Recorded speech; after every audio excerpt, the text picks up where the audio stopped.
कीर्तिसः श्रोता तथा लोकान्नगर्भयान्न नैवेद्यं निवेदयामि नैवेद्यान्ते आचमनीयं शुद्धाचमनीयं जलं समर्पयामि शुद्धाचमनीयं जलं समर्पयामि। श्री सीतारामाभ्यां नमः। द्रव्यदक्षिणा ओम जदत्तं जत्पारादानं जत्पूर्दां दाशदक्षिणाः तादृन वैश्वाकर्मणः सर्वे वेखुनो दधता कृताय पूजाय सद्गुण्यार्थे फलप्राप्त्यर्थे द्रव्यदक्षिणां समर्पयामि नमस्करोमि। ततो व्यासध्यान हरिः ओं व्यासाय विष्णुरूपाय व्यासरूपाय विष्णवे नमो वै ब्रह्मनिधये वासिष्ठाय नमो नमः। गुरुर्ब्रह्मा गुरुर्विष्णु गुरुर्देवो महेश्वरः गुरुर्साक्षात् परब्रह्म तस्मै श्री गुरुवे नमः। ध्यानं ध्यानार्थे पुष्पाणि समर्पयामि। श्री व्यासाय नमः सुखदेवाय नमः।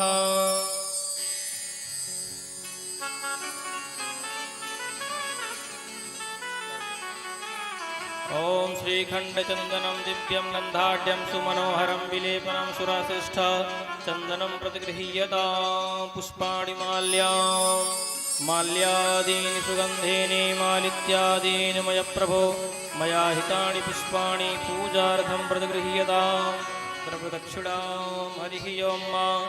हिरण्यगर्भः समवर्तताग्रे भूतस्य जातः पतिरेक आसीत् सदाधार पृथिवीं जामुते मां तस्मै देवाय हविका विधेम। कृताय पूजाय सद्गुण्यार्थे द्रव्यदक्षिणां समर्पयामि नमस्करोमि। आप सभी लोग अपने अपने स्थान से खड़े हो जाएं। आरती के लिए श्री रामचरितमानस जी का आरती होने जा रही है।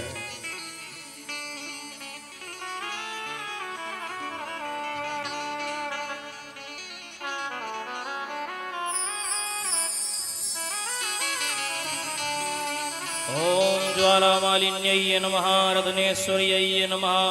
सर्वोपचारार्थे गंध अक्षत पुष्पाणि समर्पयामि। ओम इदगुंगभिः प्रजननं मे अशुदशवीरगुं सर्वगणगुं सुस्थये आत्मशनि प्रजा शनि वसु शनि लोक शनि भय शनिः अग्निः प्रजां बहुलां मे करोत्पन्नं पयोरेतो अश्वासु दत्त।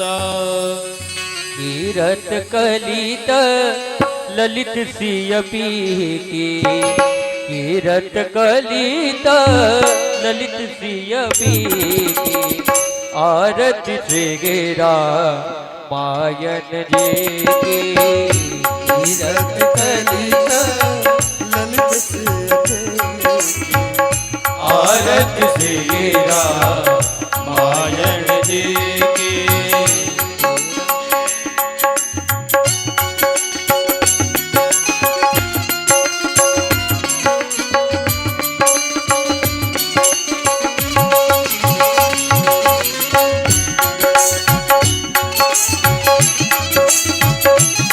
जय हो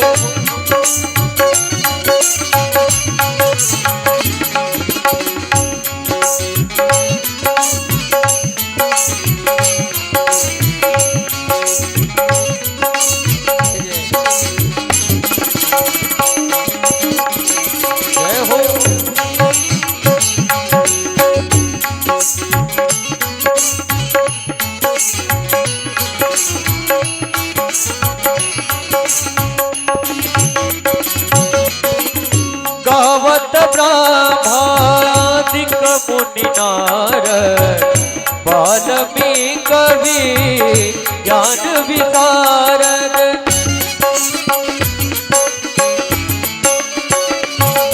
गावत ब्रह्मादिक मुनिनार वाल्मीकि कवि ज्ञान विशारद सनकादी सुख सनकादी चेतवरु सारद पवन सुत तीरथ कलित ललित प्रिय आरत से गिरा मायन जी की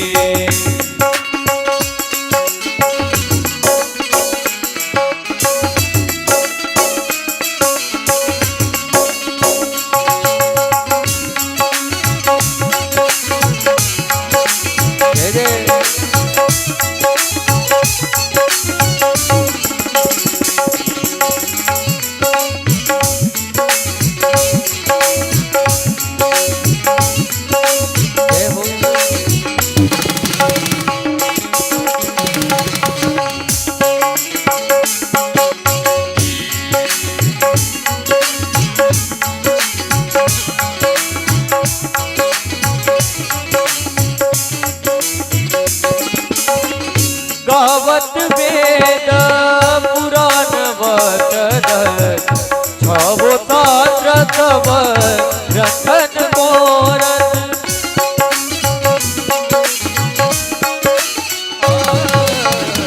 गावत वेद पुराण वचन छवो तात्र तव रतन मोरन जन गण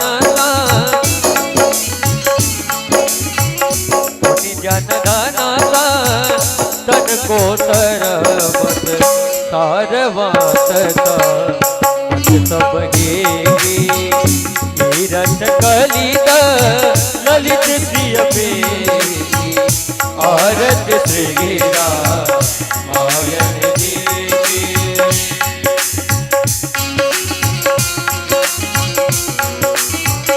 जय हो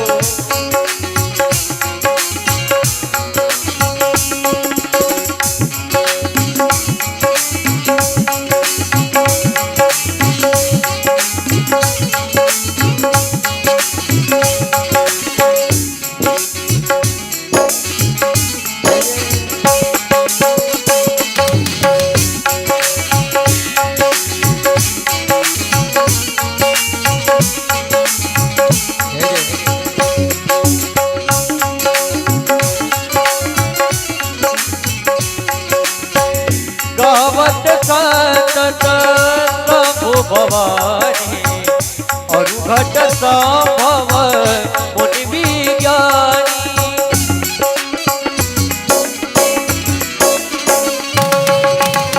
गावत संत भवानी और घट संभव मुनि विज्ञानी व्यासवादी कवि व्यासवादी कवि बज बखानी भागवतों गोटे रुके घे कीरत कलित ललित प्रिय बेगे आरत से घेरा मायन जी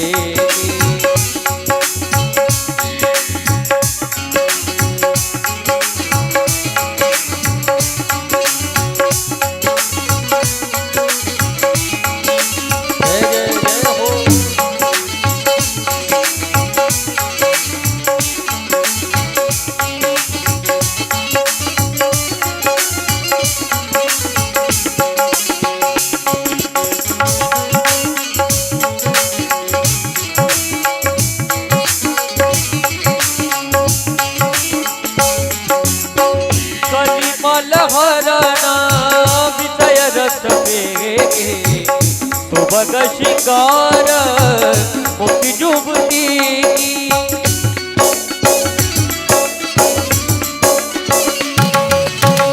कलिमाल हरणा विषय रस बेगे सुभग शिकार मुक्ति जुबती जनन रोग जनन रोग भव मोरे अमी तात मात तव तुलसी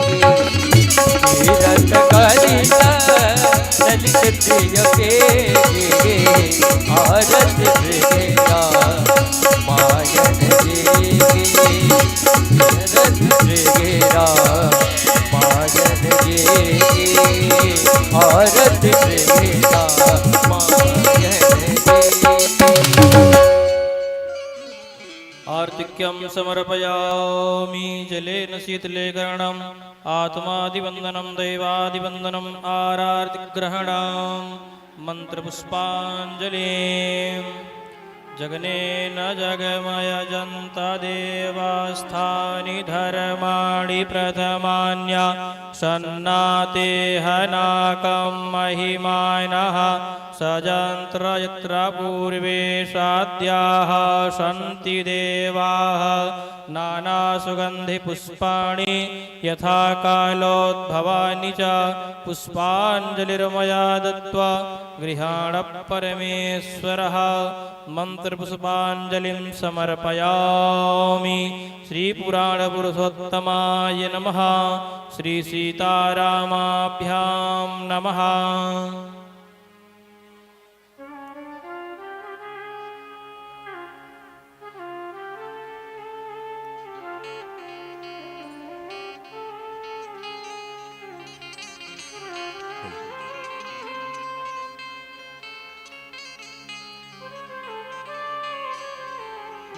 अभी तक जो पंडाल में नहीं आ पाए हो, अपने कार्य समिति घोर के कथा पंडाल में आने का कष्ट करेंगे। अवध धाम से पधारे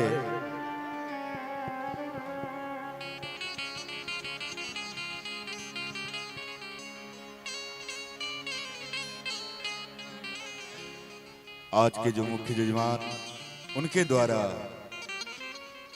व्यास जी के द्वारा मुख्य यजमान को अंग वस्त्र देकर के सम्मानित करेंगे।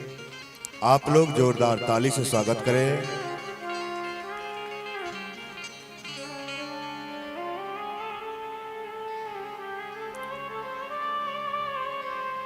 अवध धाम से पधारे कथा व्यास परम पूज्य निशु भरद्वाज गोपी जी,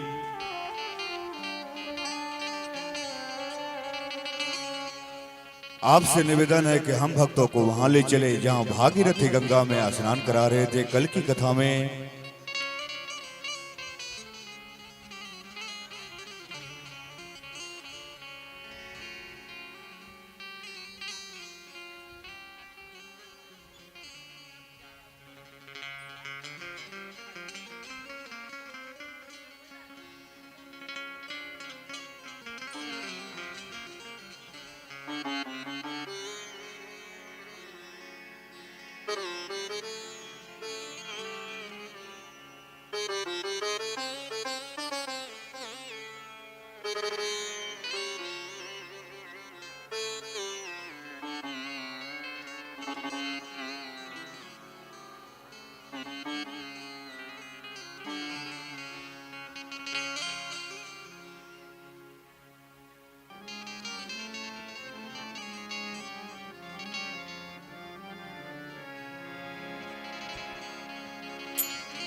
श्री राम।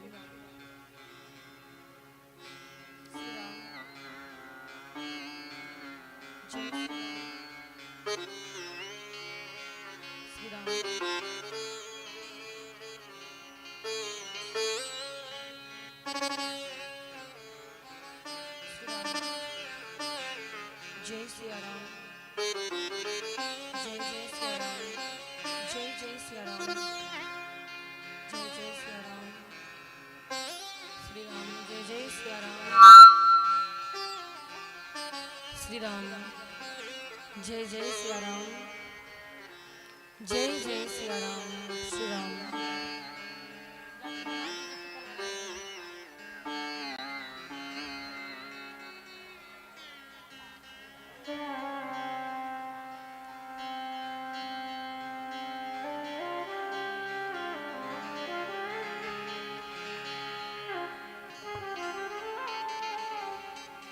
श्री राम। जय जय सिया राम। जय जय सिया राम।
श्री राम जय जय सिया राम जय जय सिया राम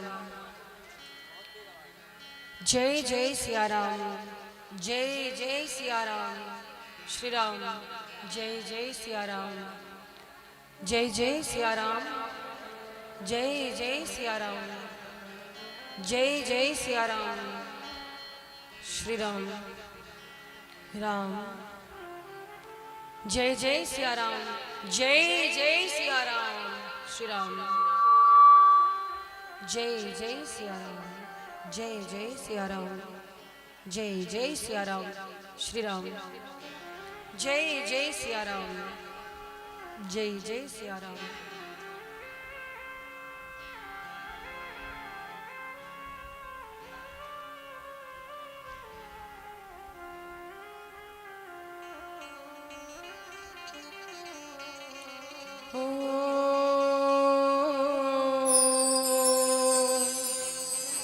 स्वस्ति श्री गणेशाय नमः श्री गुरुवे नमः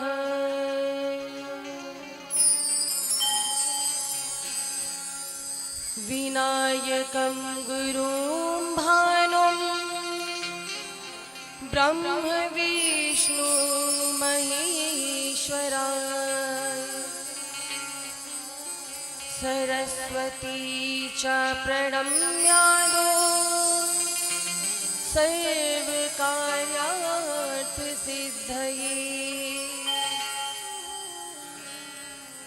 अखण्डमण्डलाकारं व्याप्तं येन चराचरम् तत्पदं दर्शितं येन तस्मै श्री गुरुवे नमः मङ्गलं कौशलेन्द्राय महनीय गुणाब्धये चक्रवर्ती तनुजाय सार्वभौमाय मङ्गलम् ध्येयं सदा परिभवग्नं भीष्टिदोहम् तीर्थास्पदं शिवविरञ्चनुतं शरण्यम्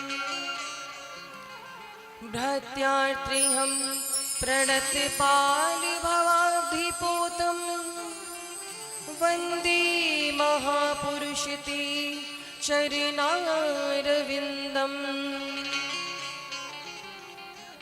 मनोजवं मारुततुल्यवेगं जितेन्द्रियं बुद्धिमता वरिष्ठम् वातात्मजं वानरयूथमुख्यं श्रीरामदूतं शरणं प्रपद्ये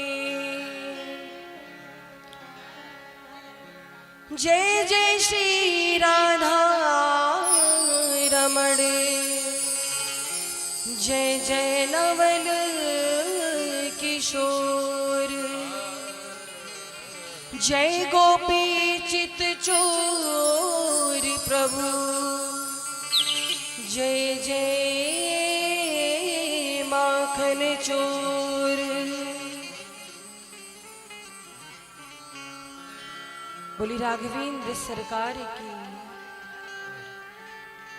परमाध्यक्ष अनंत कोटि ब्रह्मांड नायक सर्वेश्वरेश्वर पुराण पुरुषोत्तम भक्तवान शाकल्पतरु श्री सीताराम जी की वांगमयी प्रतिमूर्ति श्री रामचरितमानस की पावन कथा का आज अष्टम दिवस है। आइए हम सभी भगवान की इस लालित्यमयी गाथा का श्रवण लाभ प्राप्त कर रहे हैं। इससे पूर्व माँ अम्बा जगदम्बा परा अम्बा जगत जननी के चरणों में एक स्तुति गाएंगे, क्योंकि शारदीय नवरात्र का समय चल रहा है। तो आज हम सभी माँ भवानी के चरणों में साष्टांग करते हुए माँ का आवाहन करेंगे। बोले दुर्गे मैया की जय हो। करुणा बरसाओ हे भवानी अभी जाओ, तेरे बिना सुना अंगना मैया मैया मैया मैया।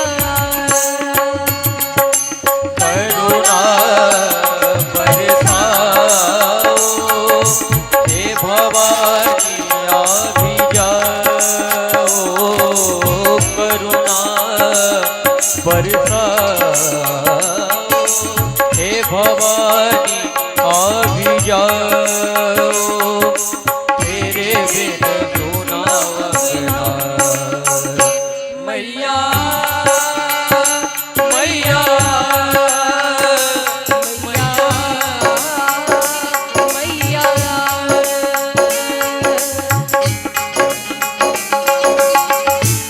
तालियों की सेवा करते हुए सभी दोनों हाथों को उठा करके बोलो दुर्गे मैया की जय हो। श्री राम।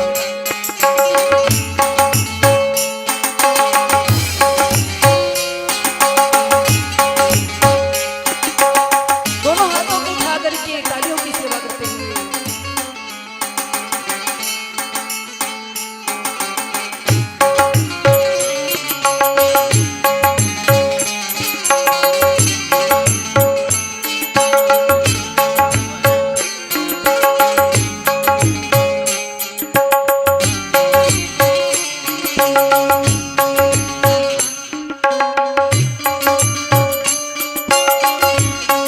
जय जय।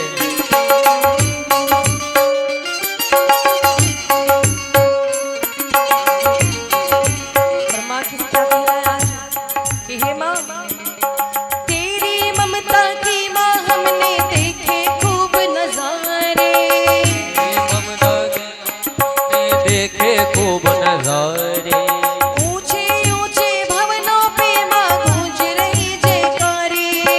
धनी रे गरे धनी रे धनी ध म ग म धनी नि नि ध भ म ग म नि रे ग म धनी रे धनी म ग म ग रे धनी धनी रे ग म धनी धनी ध धनी ध धनी ध।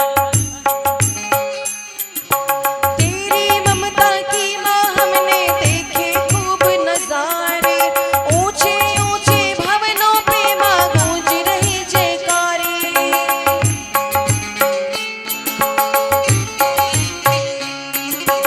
जो भी आया सब कुछ खोकर तूने उसे हंसाया, खुशियों से झोली भरती हो कितना प्यार समाया। गरि गरि गम गम गम गरि सा म ग म ध भ नि नि ध भ म ग रे धनी ध। करुणा बरसाओ हे भवानी अभी जाओ, तेरे बिना सुना अंगना मैया मैया मैया मैया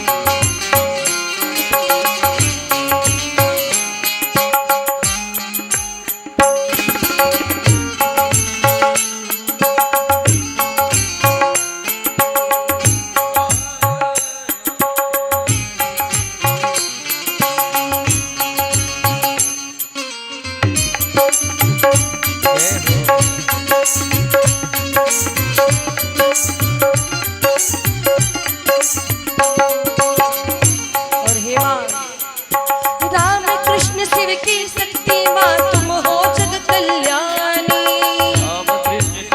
शक्ति माँ तुम हो जग कल्याणी।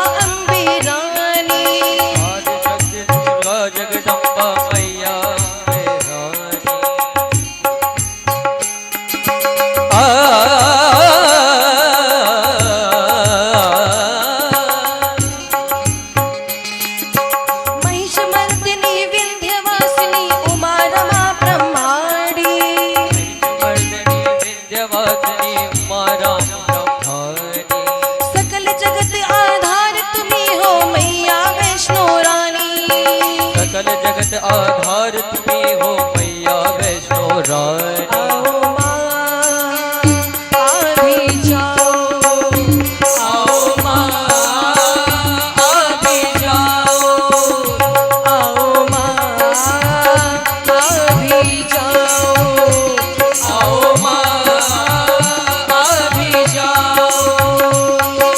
करुणा बरसाओ, हे भवानी अभी जाओ माँ। करुणा बरसाओ, हे भवानी अभी जाओ। तेरे बिना सुना अंगना, मैया मैया मैया मैया मैया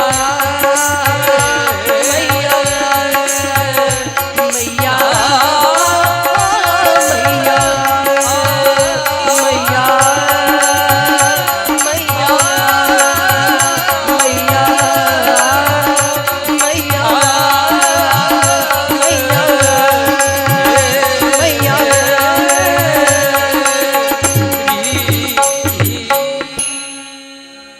बोली दुर्गे मैया की, बोली राघवेंद्र सरकार की, बोली राम जन्म भूमि की, श्री रामचरितमानस भगवान की, श्री हनुमान जी महाराज की।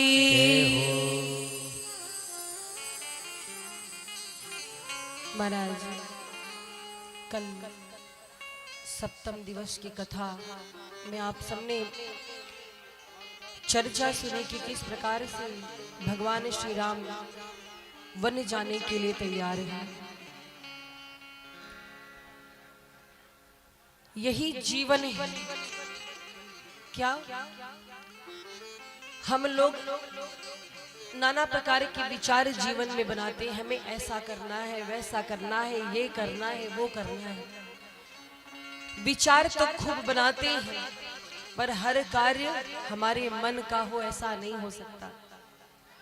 जैसे चक्रवर्ती जी ने मन में ये विचार बनाया कि क्यों ना मैं राम को राजपद दे दूं और स्वयं भजन में लग जाऊं।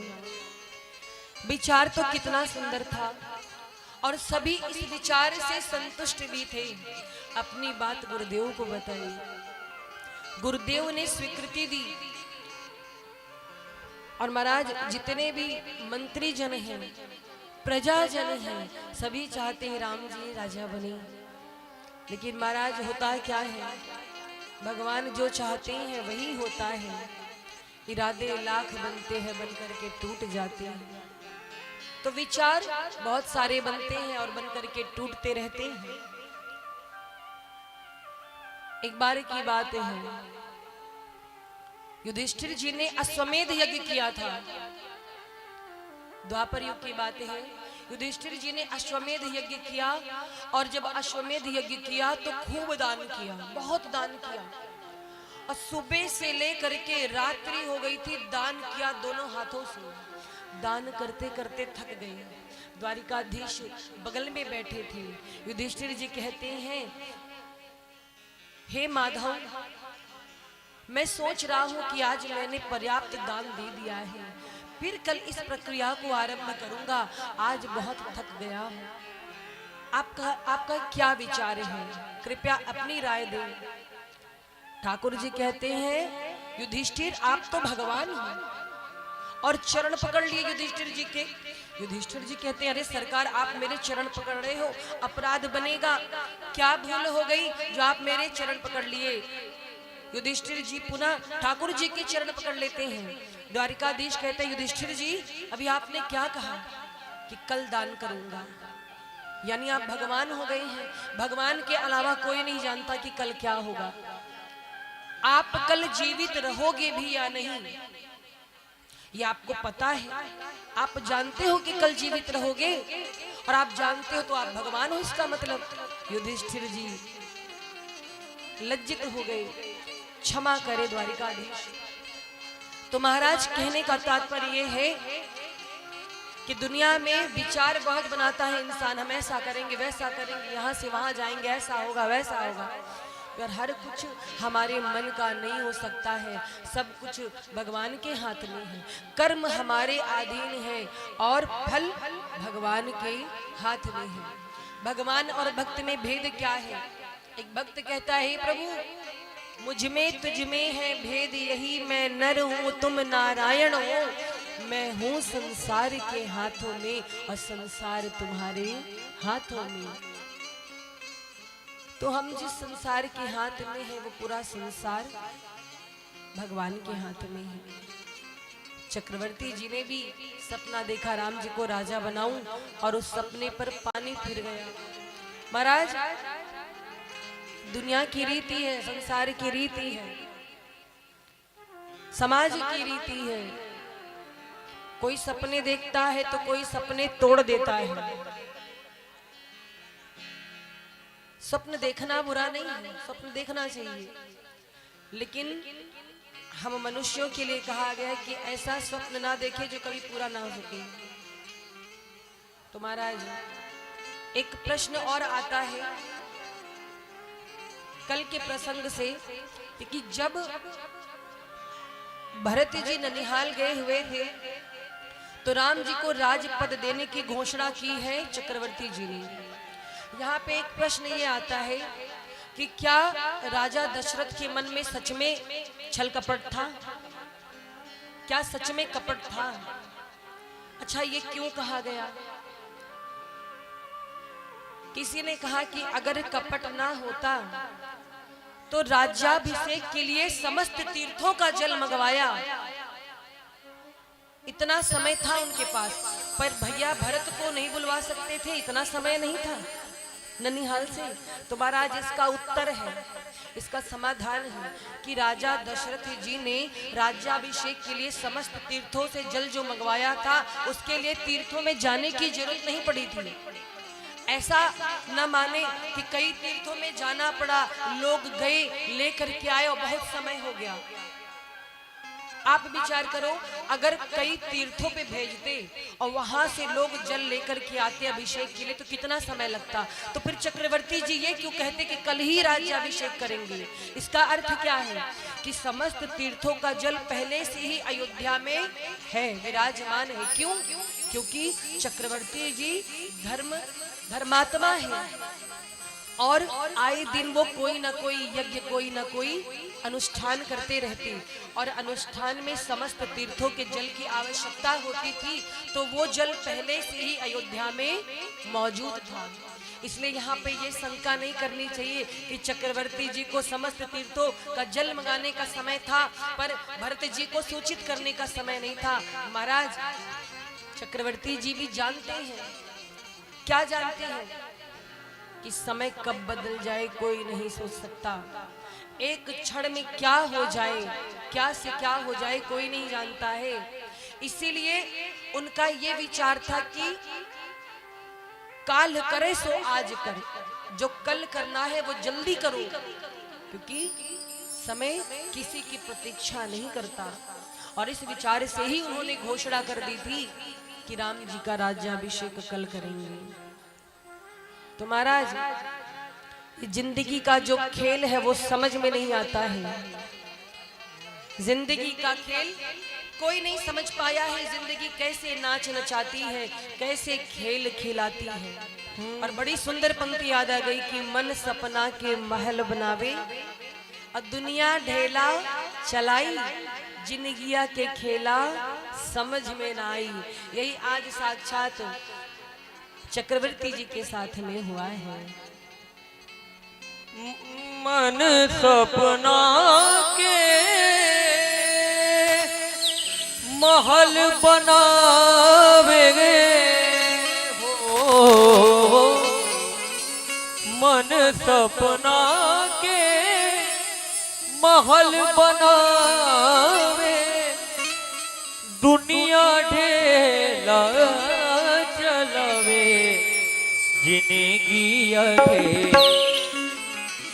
जिंदगी के खेल समझ में न आवे, जिंदगी के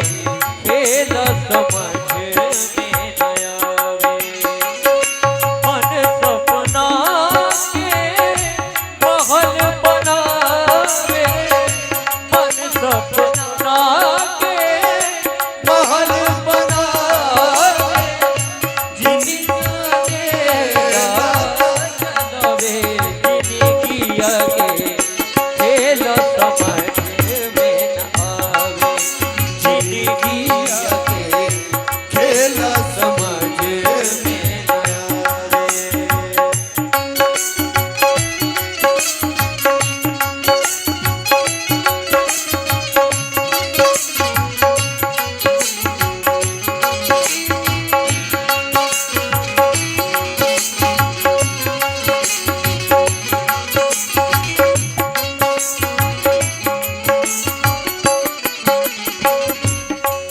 जब दिन बिगड़े पर होला केहू रोक न पावे हो। जब दिन बिगड़े पर होला केहू रोक न पावे। जाने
महाराज यही स्थिति आज हुई है चक्रवर्ती जी की।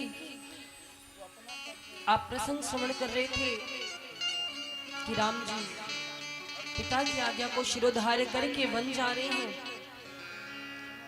माँ जानकी भी संग में जाने को तैयार हैं, भैया लक्ष्मण भी तैयार हैं। माँ सुमित्रा का आदेश प्राप्त करके आज राम जी, लक्ष्मण जी और जानकी मैया वन जा रहे हैं। और महाराज जब वन जाने की बात आई ना, ये खबर पूरी नगरी में फैल गई। कहाँ ही परस्पर पुर नर नारी, भली बनाई विधि बात बिगाड़ी। ये क्या हो गया, बना बनाया खेल बिगड़ गया। हम लोग तो राज तिलक की प्रतीक्षा कर रहे थे, अयोध्या में उत्सव होगा या देखने के लिए हमारी आंखें व्याकुल थी। पर हे विधाता, आपने क्या खबर सुना दी। और महाराज पूरी नगरी आज उदास है, ऐसा लग रहा था कि किसी का सब कुछ लुट गया। अयोध्या वासियों की ये स्थिति है। और महाराज सब हाथ मीज रहे हैं। कभी कभी जीवन में ऐसा होता है कि हमारे ऊपर दुखों का पहाड़ टूट पड़ता है, हम कुछ कर नहीं पाते, उस समय हाथ मीजते हैं, है ना? हाथ मीजते हैं कि हे प्रभु क्या किया जाए, कैसे इस दुख को टाला जाए, कोई रास्ता नजर नहीं आता। आज यही स्थिति अयोध्या वासियों की हुई है। हाथ मीज रहे हैं, सभी परेशान है महाराज। और जितनी बार जानकी जी को, राम जी को, लक्ष्मण जी को देखते हैं, उतनी बार व्याकुलता मन में आती है। और महाराज रामचंद्र जी, जानकी जी, लक्ष्मण जी माताओं को प्रणाम करके पिता से विदा लेने के लिए आए। और जैसे ही पिता से विदा लेने के लिए आए, चक्रवर्ती जी के मुख से वचन नहीं निकलते। राम जी शीश उनके चरणों में रखते हैं राजा दशरथ के और कहते हैं, हे पिताजी अब आज्ञा दीजिए, अब चलने की आज्ञा दीजिए, अपना आशीर्वाद दीजिए, मैं आपके दिए वचनों को पूर्ण कर सकूं और वचनों का पालन करके अपना पुत्र होने का धर्म निभा सकूं। चक्रवर्ती जी की आंखों से आंसू बह रहे हैं, आंख से ऐसे आंसू बह रहे हैं, होंठ फड़फड़ा रहे हैं, कुछ कह नहीं पाते हैं, कहना तो बहुत कुछ चाहते हैं। राम जी ने पिताजी की स्थिति देखी, बोले पिताजी ये सुख का समय है, ऐसे सुख के समय आप दुख कर रहे हैं, ये हर्ष के समय में शोक नहीं करना चाहिए, आप आशीर्वाद दीजिए केवल और कोई चिंता ना करिए। और महाराज हाथ जोड़ करके प्रणाम करते हैं, लेकिन महाराज चक्रवर्ती जी कुछ कह नहीं पाते और जानकी जी से कहते हैं, राम जी से नहीं कहते, जानकी जी से कहते हैं कि हे जानकी एक बार भली भांति सोच लो बेटी, वन का जीवन आसान नहीं होता है। अब जानकी जी कुछ कहती नहीं है। माँ कौशल्या ने जब मना किया था तब जानकी जी ने उत्तर दिया था कि मैं राम जी के चरणों को छोड़कर नहीं रह सकती। पर जब चक्रवर्ती जी हाथ जोड़कर कहते हैं जानकी बेटी मत जा और प्रार्थना कर रहे हैं, तो यहाँ पर माँ जानकी सकुचा गई। सी ये सकुच बस उत्तर न दे, कोई उत्तर नहीं दे रही है, नजरें नीचे करके खड़ी हैं। राम जी कहते हैं पिताजी अब हमें चलने दीजिए। और जब जाने लगे चक्रवर्ती जी समझ गए कि अब ये रुकने वाले नहीं हैं, अब ये लोग रुकेंगे नहीं, राम तो बिल्कुल नहीं सुनेगा, क्योंकि राम दृढ़ संकल्पी है और एक बार जो वचन धारण कर ले फिर उसे पूरा करके ही छोड़ेंगे। इसीलिए चक्रवर्ती जी मौन हो गए। और महाराज जैसे ही मौन हुए राम जी आगे बढ़ने लगे। जैसे आगे बढ़े चक्रवर्ती जी मूर्छित होकर के गिर पड़े और मूर्छित होकर के गिर पड़े, आंख बंद है, धरती पर गिरे पड़े हैं महाराज। राम जीवन का सारा सामान सजा करके तैयार हैं। जाते समय प्रजाजनों को आश्वस्त किया आप लोग अच्छे से रहिएगा, 14 वर्ष बाद फिर भेंट होगी, तब तक ख्याल रखिएगा अपना। राम जी ने जाते जाते खूब दान पुण्य किया और महाराज गुरु जी को प्रणाम किया। गुरु जी से कहते हैं गुरुदेव अब आप ही अयोध्या के कर्णधार हैं, आप ही संभालिएगा, मैं तो वन को जा रहा हूँ, गुरुदेव आप ही अयोध्या को संभालिएगा। हाथ जोड़ करके राम जी चल पड़ते हैं गुरुदेव वशिष्ठ को प्रणाम करके। चक्रवर्ती जी मूर्छित हुए थे, फिर थोड़ा चैतन्य हुए, चेतनता आई तो उठे और सुमंत्र जी को बुलाया। सुमंत्र जी क्या सच में राम जा रहे हैं? सुमंत्र जी कहते हैं सरकार राम का निश्चय अटल है। सुमंत्र जी से चक्रवर्ती जी कहते हैं कि सुमंत्र जी आप मेरे हृदय की पीड़ा को समझ सकते हो, राम मेरी बात नहीं मानते, एक काम करना अभी उनको नहीं रोको, आप उनके साथ में जाना, रथ लेकर के और 2-4 दिन जब जंगल देख लेंगे तो उनको समझा बुझा के मेरी ओर से वापस लेके आना। हो सकता है मन बदल जाए। और राम अगर नहीं लौटता तो कोई बात नहीं, कम से कम जानकी को लेके आ जाना। जब सिय कानन देखी डेराई, कहे हो मोर सिख अवसर पाई। जब जंगल के वातावरण को देख के जानकी डर जाएगी तो उस समय तुरंत कहना कि आपके ससुर जी ने कहा था कि अगर भय लगे कोई दिक्कत हो वापस आ जाओ, और वापस लेके आ जाना। सुमंत्र जी को सिखा रहे हैं। और महाराज सुमंत्र जी रथ लेकर तैयार हुए। जानकी जी, राम जी ने, लक्ष्मण जी ने वलकल वेश धारण किया है और चल पड़े हैं। जब जाने लगे तो अयोध्यावासी छाती पीट पीट करके विलाप करने लगे। हे नाथ, हमें छोड़कर कहां जा रहे हो? हम आपके बिना नहीं रह पाएंगे, हम भी आपके साथ में चलेंगे। और महाराज जिस समय भगवान राम अयोध्या को छोड़ करके वन जा रहे थे उस समय अयोध्या बड़ी डरावनी लग रही थी। राम जी जब तक अयोध्या में थे अयोध्या दुल्हन की तरह सजी थी, पर आज राम जी जा रहे हैं तो वो नगरी बड़ी भयानक लग रही है, डरावनी लग रही है। सियार रो रहे हैं, सब भयभीत हैं, जैसा लगता है कि कोई अनहोनी ना हो जाए। राम जी के वन गमन की चर्चा से सभी नर नारी आहते हैं, सभी बहुत दुख हैं। और सबने मन में विचार कर लिया कि कुछ भी हो जाए हम भी राम जी के साथ, हम भी जानकी जी के साथ वन को जाएंगे। और महाराज अयोध्या के नर नारी बालक वृद्ध सब अपना अपना घर छोड़ करके राम जी के रथ के पीछे पीछे हो लिए। अब राम जी समझा रहे, कोई मानने को तैयार नहीं। राम जी हम आपको नहीं छोड़ेंगे, साथ में जाने लगे। और महाराज रथ धीरे धीरे आगे बढ़ा। पहला विश्राम प्रभु ने किया है तमसा नदी के तट पर। कौन सी नदी? तमसा नदी। भगवान का प्रथम विश्राम तमसा नदी के तट पर हुआ है। चलते चलते जब सायंकालीन बेला हो गई, राम जी ने सोचा अब ये लोग थक गए होंगे, क्योंकि राम जी तो रथ से थे लेकिन अयोध्यावासी तो पैदल पैदल जा रहे थे पीछे पीछे। सो राम जी ने रथ वहीं रुकवाया तमसा जी के तट पर।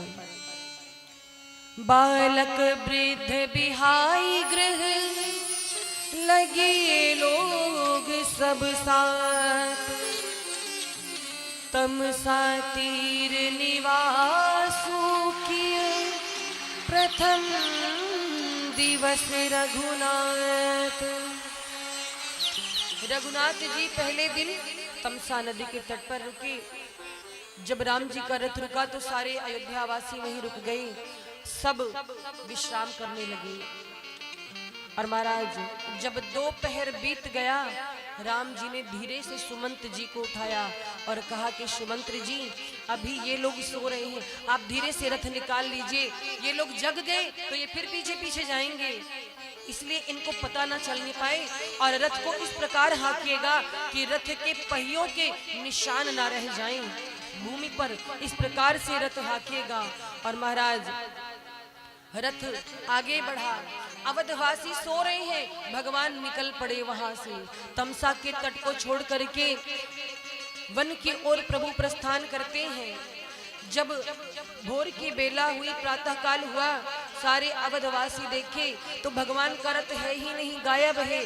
छाती पीट पीट कर विलाप करने लगे और कहते हैं कि आग लगे हमारी आंख को, जो ये आंख बंद हो गई। अगर हम सोए ना होते तो हमारे रघुनाथ जी हमको छोड़कर ना जाते।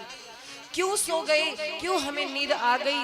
जो हम जानते कि रघुनाथ जी हम लोग को छोड़कर चले जाएंगे तो हम कदाचित सोते नहीं, आराम ही ना करते। और महाराज छटपटा रहे हैं, ऐसा तड़प है, ऐसी विकलता है, लगता है अभी अवधवासी अपने प्राण छोड़ देंगे। भगवान आगे निकल गए। जब अयोध्यावासियों को कोई मार्ग नहीं सूझा तो निराश होकर के, दुखी होकर के अयोध्या वापस लौट आए। और अयोध्या वापस आकर किसी के घर में चूल्हा नहीं जला। महाराज 14 वर्ष तक अवधवासियों ने उपवास किया है। ऐसा प्रेम किसका हो सकता है?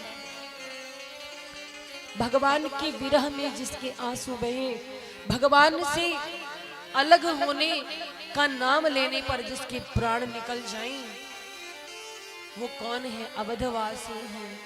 आज राम जी के वियोग को सहन नहीं कर पा रहे हैं, विकल हैं, परेशान हैं। किसी के घर में दीपक नहीं जल रहा, कोई भोजन नहीं बनाता, और यहाँ तक महाराज छोटे छोटे बच्चे वो भी भोजन नहीं कर रहे। बोले राम जी नहीं है, हम भोजन नहीं करेंगे। इतना प्यार राम जी के लिए, इतना प्रेम। राम जी का रथ आगे बढ़ाए महाराज, सुमंत जी रथ आगे लेकर जाते हैं और चलते चलते श्रृंगवेरपुर पहुंचे।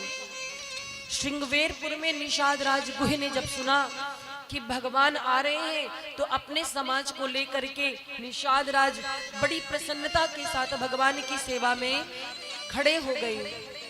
भगवान को आता देखा, निषाद राज गुह के आंखों में आंसू हैं, और महाराज राम जी को देख करके निषाद राज गुह दौड़ पड़ते हैं, और राम जी भी दौड़ करके निषाद राज गुह को हृदय से लगा लेते हैं। महाराज ये है मेरे राम जी का भाव। राम जी ने कभी किसी से भेदभाव नहीं किया। राम जी कौन है? रघुवंशी राजा पुत्र हैं, लेकिन एक निषाद राज को देख करके कोई भी भेदभाव छोड़ करके राम जी ने निषाद राज गुह को हृदय से लगा लिया।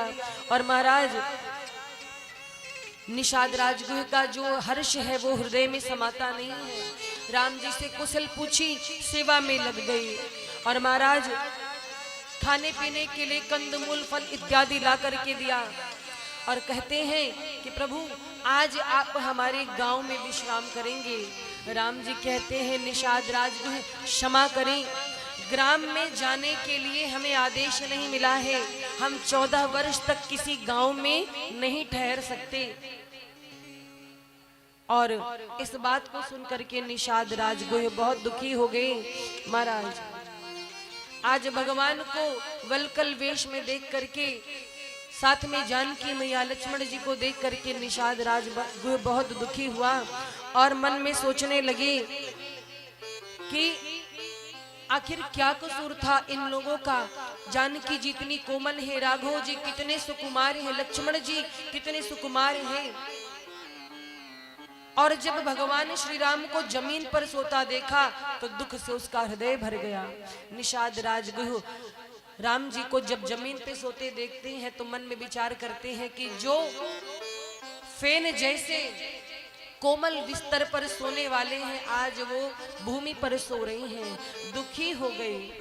और महाराज यहाँ पर निषाद राज गुह ने लक्ष्मण जी से कहा है, क्या कहा है कि जो कैकेयी की बेटी है, यानी कैकेयी, उससे बुरा इस दुनिया में कोई नहीं है। बड़ी कुटिल है जिसने अपने फूल से बच्चों को आज वनवास दे दिया। जब कैकेयी जी की निंदा की है तो महाराज यहाँ पर लक्ष्मण जी ने समझाया है निषाद राज गुह को कि निषाद राज जी, आप ये जो कैकेयी मैया को गलत बोल रहे हैं, ये गलत बात है। क्यों? बोले सच्चाई तो ये है कि कोई किसी को दुख नहीं देता है, कोई किसी को सुख नहीं देता है, ये सब अपने कर्मों का फल है। क्या कहते हैं? बोले लखन मधुर मृद बानी, ज्ञान विराग भगति रस सानी। ज्ञान वैराग्य से सनी हुई बड़ी सुंदर वाणी कहते हैं कि काऊ न कोई सुख दुख कर दाता, कोई किसी के सुख दुख का दाता नहीं है। निज कृत कर्म भोग सब भ्राता, हर कोई अपने किए का फल प्राप्त करता है। और महाराज समझाया है निषाद राज गुह को कि हे निषाद राज, आप दुखी मत हो, ये राम जी कौन है? ब्रह्म है। और जब ब्रह्म की बात कही तो निषाद राज गुह कहते हैं, देखो भैया, हम इतने पढ़े लिखे नहीं, हम अनपढ़ हैं, हम गंवार हैं, हम पढ़े लिखे नहीं हैं। ये परमार्थ क्या होता है, ये ब्रह्म क्या है, मुझे कुछ नहीं पता। हम तो इतना जानते हैं कि राम जी हमारे सखा हैं, हमको हृदय से लगाया है, हम राम जी के चरणों में नतमस्तक है, उनसे प्रेम करते हैं। और महाराज इस प्रकार से निषाद राज गुह ने भगवान की सेवा करी है। अनुज सहित सिर जिटा बनाई, देखी सुमंत्र नयन जल छाए। अभी सुमंत्र जी साथ में हैं। राम जी ने निषाद राज गुह से कहा कि आप बड़ के वृक्ष पे जो फल होते हैं उससे उसका दूध लेकर के आइए। दूध लाया गया और दोनों भैया ने जो केश है उसका केश पे वो दूध डाल करके उसकी जटा बनाई। यह देख करके सुमंत्र जी का हृदय कांप गया और महाराज सुमंत्र जी की आंखों से आंसू गिरने लगा। क्यों? क्योंकि अभी तक राम जी वल्कल वेश में थे पर केश देख करके संतोष था, पर जब केश पे जूड़ा बन गया, जब जटाचूट धारण कर लिया तो आज सुमंत्र जी को बहुत दुख हुआ और उन्हें लगा कि मुझे लगता है कि ये वापस जाने वाले नहीं हैं। सुमंत्र जी मलिन मुख लेकर के बैठे हुए हैं। राम जी कहते हैं कि सुमंत्र जी अब आप लौट जाइए। सुमंत्र जी कहते हैं कैसे लौट जाऊं सरकार, आपके पिता ने कहा था कि ध्यान दीजिएगा और राम जी को जानकी जी को सबको लेकर के आइएगा, साथ में वन दिखा करके मैं जाकर क्या बोलूंगा। राम जी कहते हैं सुमंत्र जी आपको मेरी शपथ है, आप मेरी प्रार्थना को स्वीकार करिए, लौट जाइए और पिताजी को जाकर के बोलिएगा कि हम लोग बहुत अच्छे से हैं, कोई चिंता ना करें, किसी भी प्रकार का क्लेश ना करें, दुख ना करें, आप उन्हें समझाइए। और राम जी ने सुमंत्र जी से जब वापस जाने को कहा, सुमंत्र जी वहीं एक वृक्ष के नीचे बैठ गए। वो वापस गए नहीं। राम जी का रथ आगे बढ़ा। सुमंत्र जी जिस रथ में थे, राम जी जब पैदल पैदल चलने लगे रथ वहीं खड़ा हो गया।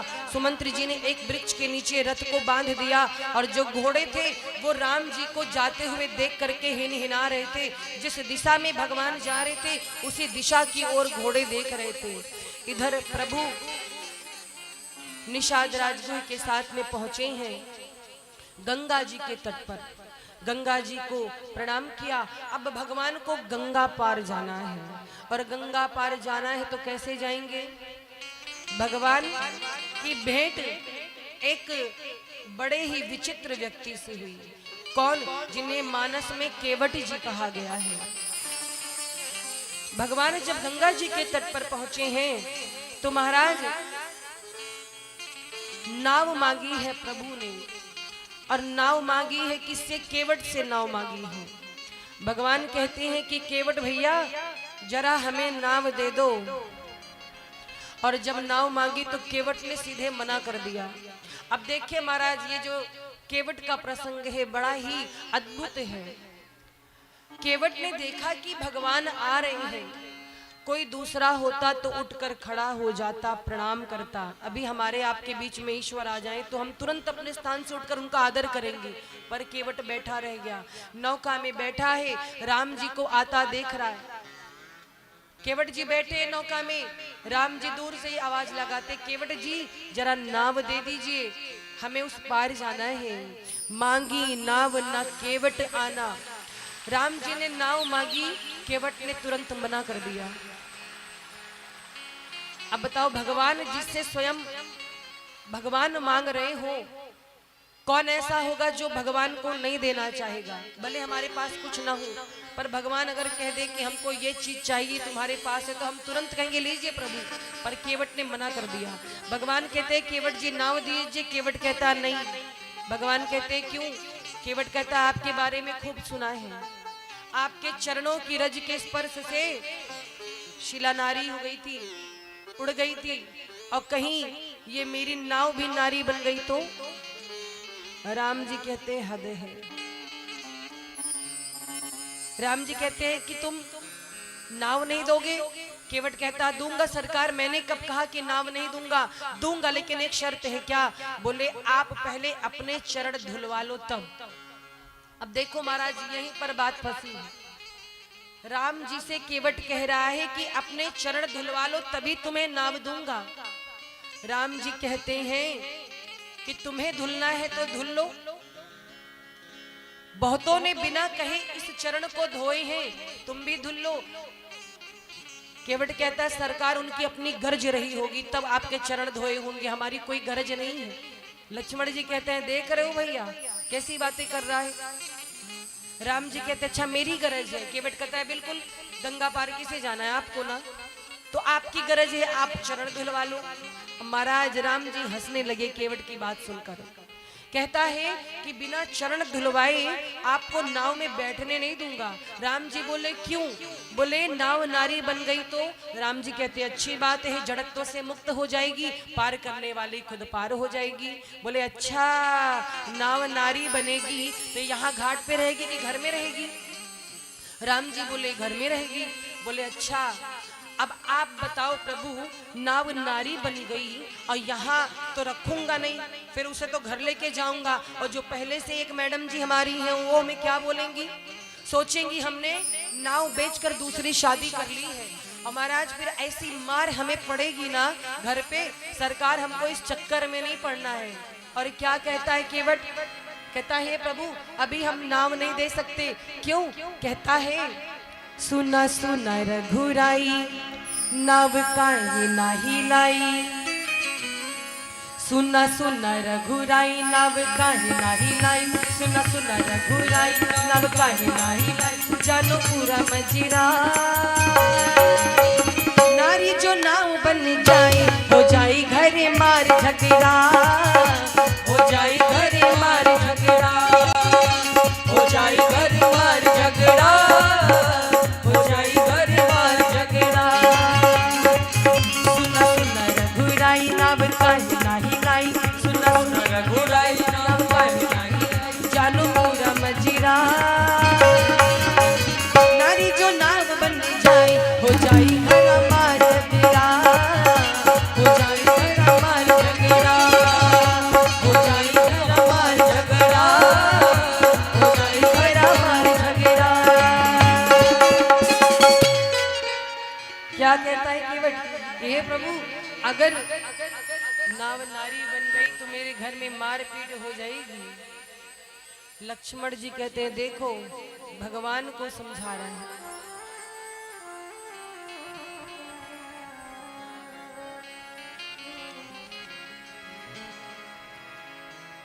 केवट कहता है प्रभु घर में पहले से ही एक पत्नी हमारी बैठी है, दूसरी जाएगी नारी, दोनों में झगड़ा होगा। राम जी कहते हैं तो तुम अपनी पत्नी को समझा देना कि ये राम जी के चरण के स्पर्श से नाव नारी बनी है। केवट कहता अरे प्रभु अपनी पत्नी को हम नहीं समझा सकते हैं।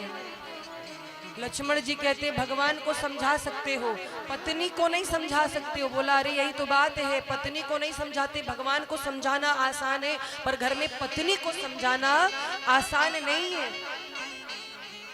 महाराज एक बार की बात है, एक पति पत्नी थे, दोनों में खूब झगड़ा हो। पति पत्नी में खूब झगड़ा हो। एक दिन पत्नी जो है वो बैठी हुई थी और पति घर के बाहर गया अपने मित्र के पास। तो मित्र ने कहा कि आज इतने उदास क्यों हो? पत्नी बोली, आदमी बोला कि भैया मेरे घर में मेरी पत्नी से बड़ा झगड़ा होता है। क्यों? बोले अरे बहुत झगड़ा होता है, दोनों की बनती नहीं है। मित्र बोला कि अगर झगड़ा होता है तो एक काम करो, तुम बड़ी मीठी मीठी बातें घर पे किया करो, अपनी पत्नी की प्रशंसा किया करो। उसके हाथों के बने भोजन की कभी प्रशंसा की है? मित्र बोला। तो आदमी बोला कि कभी की ही नहीं है, जब भोजन उस लायक बनेगा तभी तो मैं प्रशंसा करूंगा। तो मित्र बोला भोजन बढ़िया बने चाहे ना बने आपको प्रशंसा करनी है, ये नियम है। अगर चाहते हो कि घर में क्लेश ना हो, झगड़ा ना हो, तो पत्नी की खूब प्रशंसा करो। और महाराज उसने विचार किया कि आज से मैं खूब अपने पत्नी के हाथों के बने भोजन की प्रशंसा करूंगा। घर आया, पत्नी बढ़िया भोजन बना के रखी हुई थी और जैसे टेबल पे भोजन लगाया, अब ये भोजन देखते ही लगा तारीफ करने, वाह ये रोटी नहीं, ये तो चांद का टुकड़ा है, ये जल नहीं, ये तो अमृत है, वाह सब्जी से क्या खुशबू आ रही है, देवी क्या सुंदर भोजन बनाया है तुमने। पत्नी गई किचन में, और ले आई बेलन और लगी मारने पति को। पति कहता है आज क्यों मार रही हो? पत्नी कहती 40 साल हो गए भोजन बनाते, आज तक तुमने तारीफ नहीं की। आज पड़ोसन क्या दे के गई है, तुमने तारीफों के पुल बांध दिए। बोलो राघवेंद्र सरकार। तो महाराज इसीलिए केवट कहता है कि पत्नी के माजरे में हमें नहीं पड़ना है, हम उसको नहीं समझाएंगे, भगवान को भले समझा दे। भगवान कहते हैं कि अच्छा ये बताओ, चरण धोने के लिए कह रहे हो, चरण धुलते क्यों नहीं? केवट बोला ऐसे नहीं, आप जब कहोगे तब धोऊंगा। भगवान कहते हैं अच्छा कहोगे तब। अब महाराज कौन इस दुनिया में ऐसा है जो खुद कहेगा कि भैया मेरा सम्मान करो? कोई कहता है सम्मान या प्रेम पाया जाता है, जबरदस्ती कोई किसी से हासिल नहीं करता है। अब भगवान भी हंस रहे हैं। भगवान कहते हैं देख रहे हो लक्ष्मण जी? लक्ष्मण जी कहते हैं भगवान इसकी बात आप ही समझो, हमारे बस की नहीं। लक्ष्मण जी को थोड़ा थोड़ा क्रोध भी आता है, आंख दिखाते हैं केवट को। आंख कहता है छोटे सरकार आंख मत दिखाइएगा। केवट बोला कि मुझे आंख मत दिखाइएगा, हम किसी से डरते नहीं हैं। राम जी मुस्कुराने लगे और कहता है केवट कि खाली हमको आपके चरणों के धूल से डर लगता है, बाकी दुनिया में किसी चीज से डर नहीं लगता। कि तुहरे कोड़वा के धुरिया से डर लागेला, हो के डर लागेला। तुहरे कोड़वा के धुरिया से डर लागेला, हो के डर लागेला, हो के डर लागेला, हो के डर लागेला। क्या कहता है? हम नाही नीरा ले आइब अपन नैया, हो के डर लागेला, हो के डर लागेला, हो के डर लागेला, हो के डर लागेला। तोहरा कोड़वा के धुरिया से डर लागेला, हो के डर लागेला। के धोरिया लागेला, हो के डर लागेला, हो के डर लागेला, हो के डर लागेला। और महाराज क्या कहता है केवट? कहता है कि मोहि पद पदुम पखारन कहूं, हे प्रभु आप कहिए तब मैं आपके चरण धोऊंगा। राम जी हंसने लगे। और महाराज देखो राम जी तो भक्तों के आधीन हैं। राम जी हंसने लगे और क्या कहा कि चलो केवट वही करो जिससे तेरी नाव ना जाए। केवट कहता है ऐसे बहाना बना के ना को साफ साफ बोलो कि मेरा पैर धुलो, ये बात घुमा घुमा के ना करो सरकार। और महाराज भगवान तो भक्तों के वश में है। जब नारद जी ने शाप दिया था भगवान नारायण को, तो नारद जी ने एक बात कही थी भगवान को कि आप बड़े मन के हो गए हैं क्योंकि आप स्वतंत्र हैं, आपके ऊपर कोई है नहीं, इसलिए आपको किसी बात की चिंता नहीं, आप अपनी मनमानी करते हैं। तो वहां पर भगवान ने नारद जी से कहा था कि नारद जी ये आप गलत कह रहे हैं कि हम स्वतंत्र हैं, हम भी परतंत्र हैं। नारद जी बोले किससे? बोले हम भी किसी के अधीन हैं। किसके अधीन? बोले अपने भक्तों के अधीन हैं। नारद जी आपने शाप दिया है, आपके शाप को हम शिरोधार्य करते हैं, आज से जैसा आप कहोगे हम करेंगे। तो महाराज भगवान कौन है? भक्तों के अधीन है। जो काम कोई भगवान से नहीं करा सकता वो भक्त करा सकते हैं। प्रेम से आप भगवान से कोई भी काम करा सकते हैं। गोपियों ने भगवान को नचाया था प्रेम से। जिनके मुरली के तानों पर ये संसार नाचता है, उन कृष्ण कन्हैया को गोपियों ने अपने प्रेम के वशीभूत करके नृत्य कराया था। तो महाराज भगवान तो भाव के भूखे हैं, केवट के प्रेम को समझ रहे हैं। और महाराज भगवान हंसने लगे। भगवान कहते हैं कि चलो ठीक है, आओ और जल लेकर के मेरे पैर धुलो। भगवान विवश हो गए, कहना पड़ा। केवट कहता है धन्य हो प्रभु। और महाराज प्रसन्न होकर के केवट एक कठौती में जल लेकर के आता है, प्रभु के पैर धो रहा है। और देखो केवट की चतुराई, केवट कहता है मैं पढ़ा लिखा नहीं हूँ, मुझे कोई ज्ञान नहीं है, लेकिन महाराज भाव देखिए, जब चरण धुलने लगा तो राम जी से कहता है कि एक चरण मेरी कठौती में रखो और दूसरा चरण उठा लो। राम जी कहे चरण उठाएंगे दूसरा गिर नहीं जाएंगे? कहता है प्रभु अपना हाथ मेरे सिर पे रख दो ना, टेक ले लो तब तक गिरोगे नहीं। चालाकी देखो, चरण भी धो रहा है और केवट कहता है कि अपना एक हाथ मेरे शीश पे पकड़ लो, रख दो, तब आपको टेक मिल जाएगी, आप गिरोगे नहीं। भगवान केवट की चालाकी समझ गए। वाह केवट कितने चालाक हो, कितने बुद्धिमान हो तुम। भगवान कहते अच्छा। भगवान ने एक हाथ केवट के शीश पर रखा, एक पांव उठाया है, दूसरा चरण वो धो रहा है, ये चरण धुलवा लिया, फिर दूसरा चरण धुला है केवट ने, और जब चरण धो लिए प्रणाम किया, कहता अब आप मेरी नाव में बैठो। भगवान कहते अब मुझे पार उतार दो। केवट कहता अभी नहीं, रुको। भगवान कहते अब क्या समस्या है, अब तो चरण धुलवा लिए ना। केवट कहता है नहीं सरकार, जो यात्री पहले हैं पहले वो पार होंगे, फिर आप पार होंगे। भगवान कहते हमें तो कोई नहीं दिख रहा है। केवट कहता है यही तो बात है सरकार, अगर दिख गए होते तो पार ना हो गए होते।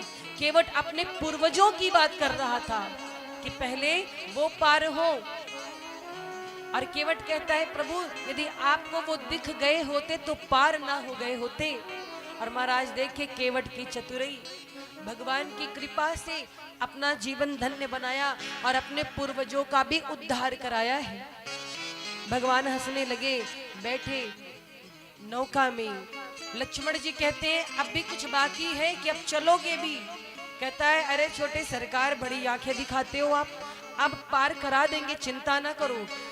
केवट ने नाव में जानकी जी को, राम जी को, लक्ष्मण जी को बिठाया और महाराज गंगा जी को उस पार उतारा है। राम जी ने सोचा कि केवट को कुछ दिया नहीं है, कुछ देना चाहिए। राम जी कहते केवट तुम्हें देने के लिए मेरे पास कुछ है नहीं। तब तक जानकी मैया ने अपनी अंगूठी निकाली और वो मुद्रिका दी। राम जी केवट को देने लगे तो केवट लेने से मना कर दिया। केवट का भाव देखिए, केवट मना करता है कि प्रभु मुझे कुछ नहीं चाहिए। राम जी कहते क्यों, इच्छा नहीं है? केवट कहता है नहीं सरकार। राम जी कहते हैं तो इच्छा कब थी? केवट कहता है प्रभु जब आप आए नहीं थे, मैंने सुना कि आप आने वाले हैं, तब मेरी ये इच्छा थी कि भगवान आएंगे और मैं उनसे कुछ मांगूंगा। लेकिन ये क्या, आपने आते ही मुझे कुछ मांगने का अवसर ही नहीं दिया। जैसे आप आए, आते ही आपने मेरी ही नाव मुझसे मांग ली। तो मैंने सोचा कि जो मुझी से मांग रहा मुझे क्या देगा। और एक दूसरा अर्थ, केवट कहता है प्रभु इच्छा तो बहुत कुछ थी आपसे मांगने की, पर जब आपको देख लिया, आपके दर्शन कर लिए, तो मेरी सारी जो कामना थी, इच्छा थी, वो समाप्त हो गई। जब पाने का मन था तब मिला नहीं, आज मिल रहा है तो इच्छा ही नहीं रह गई। सरकार ये केवट का भाव है। और महाराज राम जी कहते हैं कि देखो तुमने इतनी मेहनत की है, तुमने हमें पार उतारा है, तो तुम्हें कुछ तो चाहिए ही भाई। तुमने मेहनत की है, अपना पारिश्रमिक ले लो। केवट कहता प्रभु अगर देना चाहते हो तो एक चीज दे दो। क्या? केवट कहता देखो प्रभु पहली बात तो हम में आप में कोई अंतर नहीं है। राम जी कहते ये कैसे कह सकते हो? केवट कहता मैं भी केवट, आप भी केवट।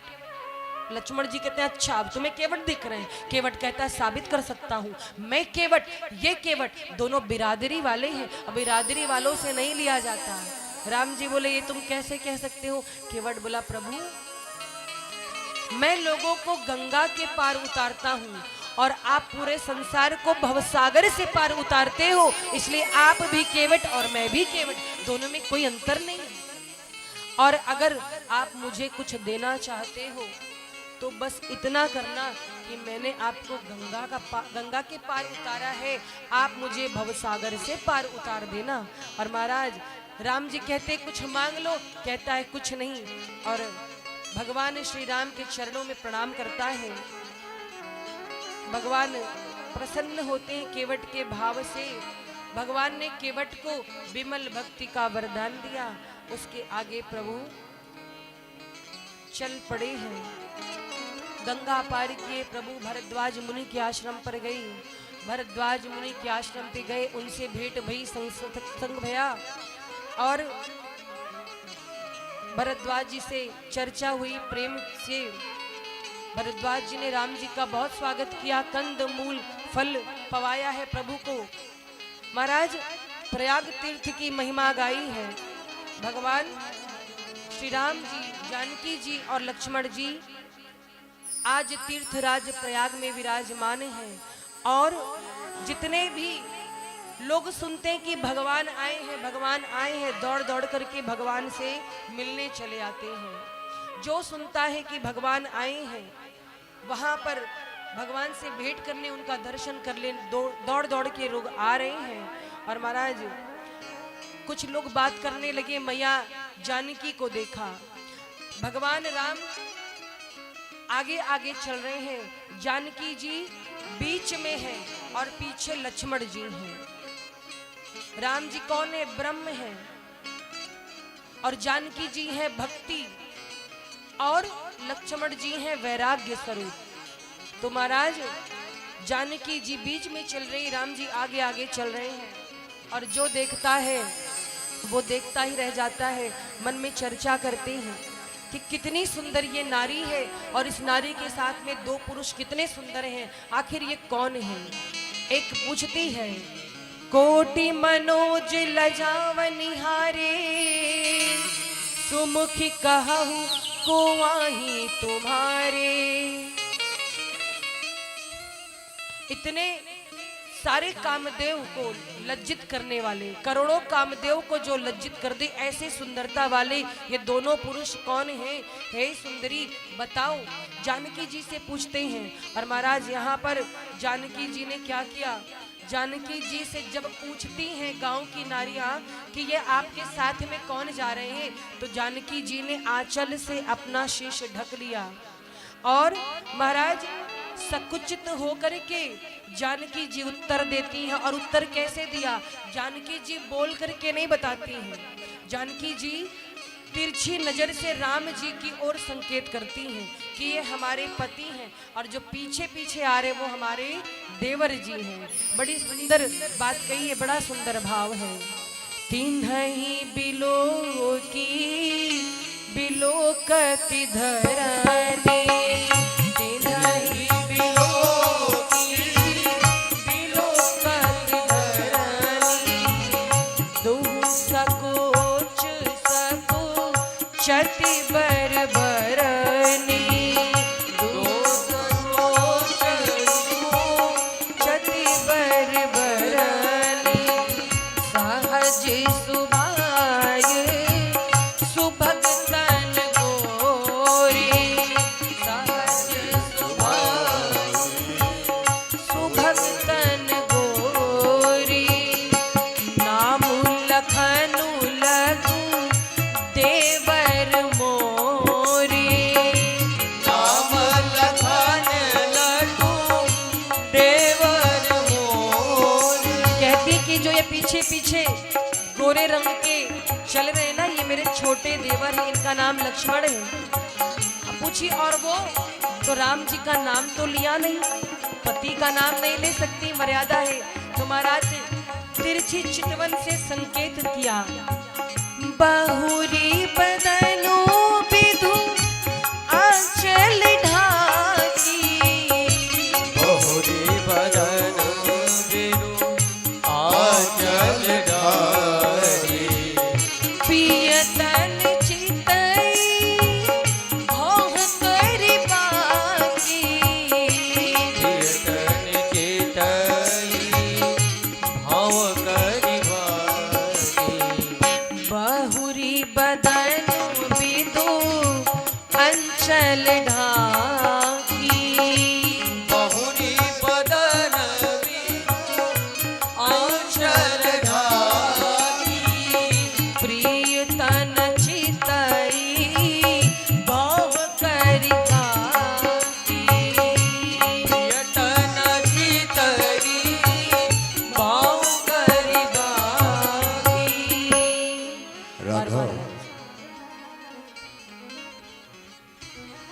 हमारे पंचायत के मुखिया जी सलीस भैया आप मंच पे आ जाए और साथ में उदन भैया आप भी, शंभू भैया और मुकुल भैया आप चारों लोग आ जाए कृपया करके। आप दोनों भी आ जाइए। देवी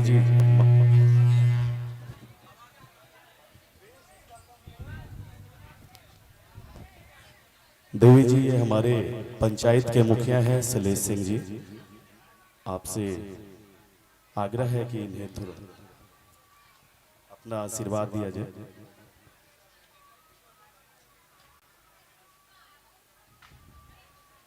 जोरदार ताली से स्वागत आप लोग करेंगे।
सीताराम सीताराम गबोरे गबोरे सीताराम सीताराम गबोरे गबोरे सीताराम सीताराम सीताराम जय सीताराम सीताराम सीताराम सीताराम जय सीताराम सीताराम सीताराम गबोरे गबोरे सीताराम सीताराम गबोरे गबोरे।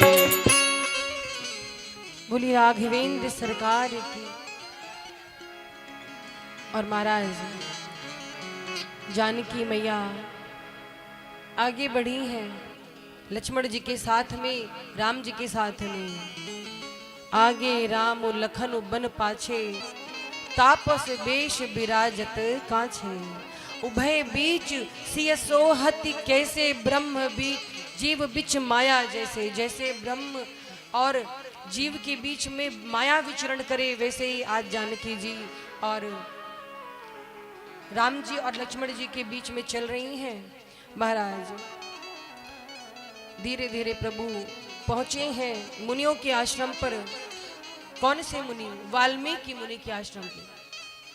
भगवान वाल्मीकि जी के आश्रम पर पहुंचे। मुनि ने प्रणाम किया। वाल्मीकि जी से भगवान की भेंट भई, बातें हुई। वाल्मीकि जी से राम जी ने सारी बातें बताई। वैसे तो वाल्मीकि जी सब जानते हैं। वाल्मीकि जी से राम जी ने सारी बातें बताई कि पिता की आज्ञा को मान करके हम वनवास आए हैं और आप मुझे कोई बढ़िया स्थान बताइए जहां पर हम लोग निवास करें।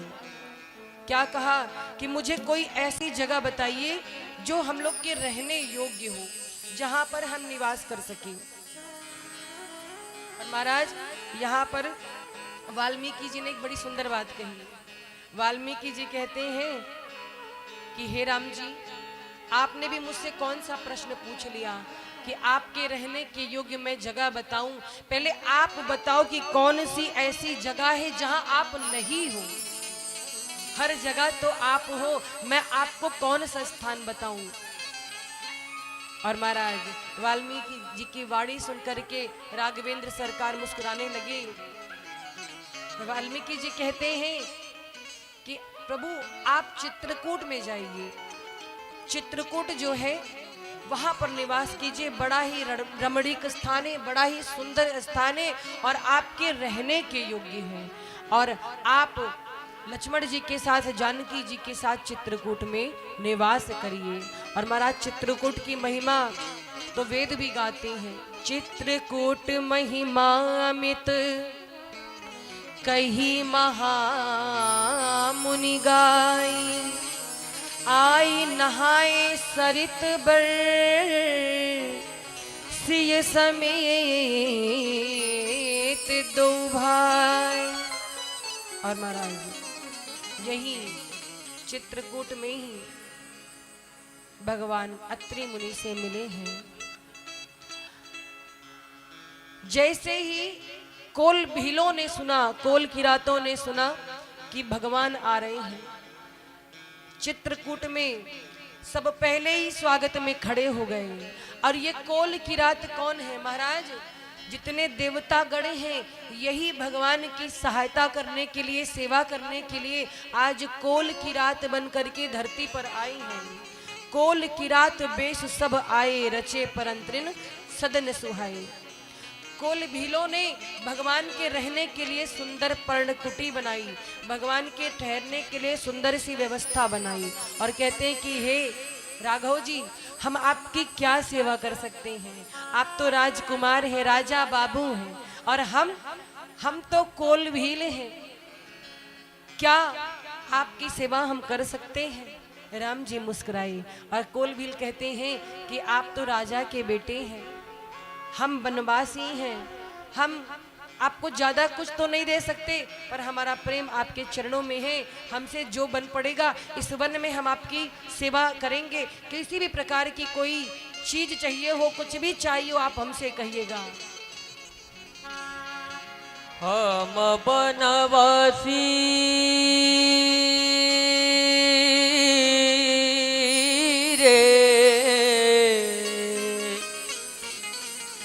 हम बनवासी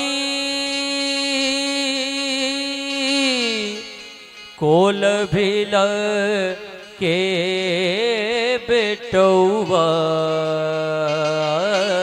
रे, कोल भील के बेटौवा तू त राजा बाबू हौवा, तू त राजा बाबू हौवा, तू त राजा बाबू हौवा, तू त राजा बाबू हौवा, हौवा राजा बाबू हौवा, तू त राजा बाबू।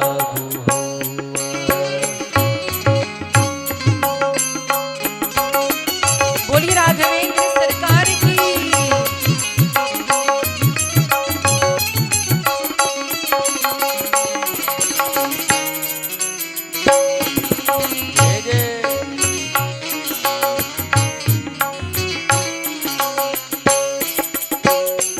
घरमा माई बाप होई हैं औरी छोट भाई होई बाप होई गे औरी छोटे भाई होई गे, तोहरी तपति के भेदवा हो, तोहरी तपति के भेदवाई बुझाता बनौवा, बुझाता बनौवा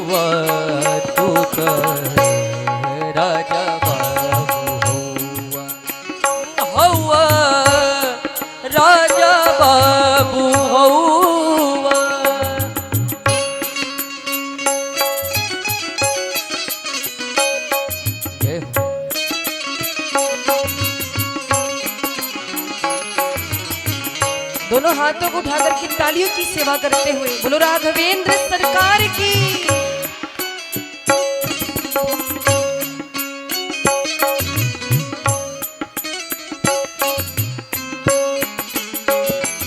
आज हमरे घरे रहबकी नाही सच कह, हमरे घरे रह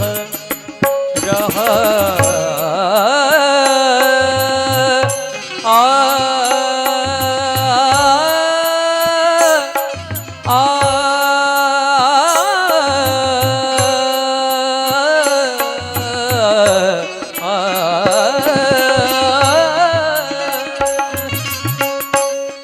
हमरे घरे रहबकी नाही सच कह, मनवा पागल भइल बा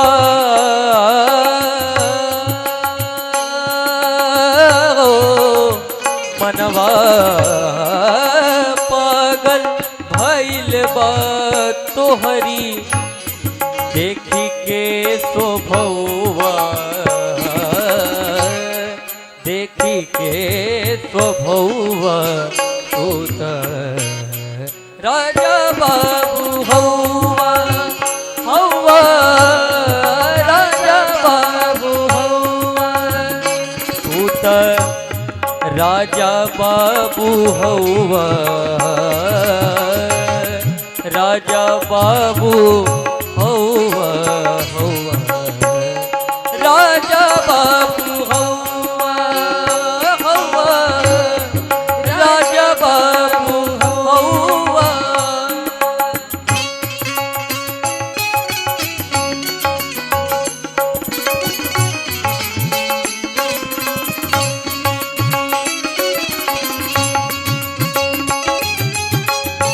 बोलो श्यावर रामचंद्र की जय हो।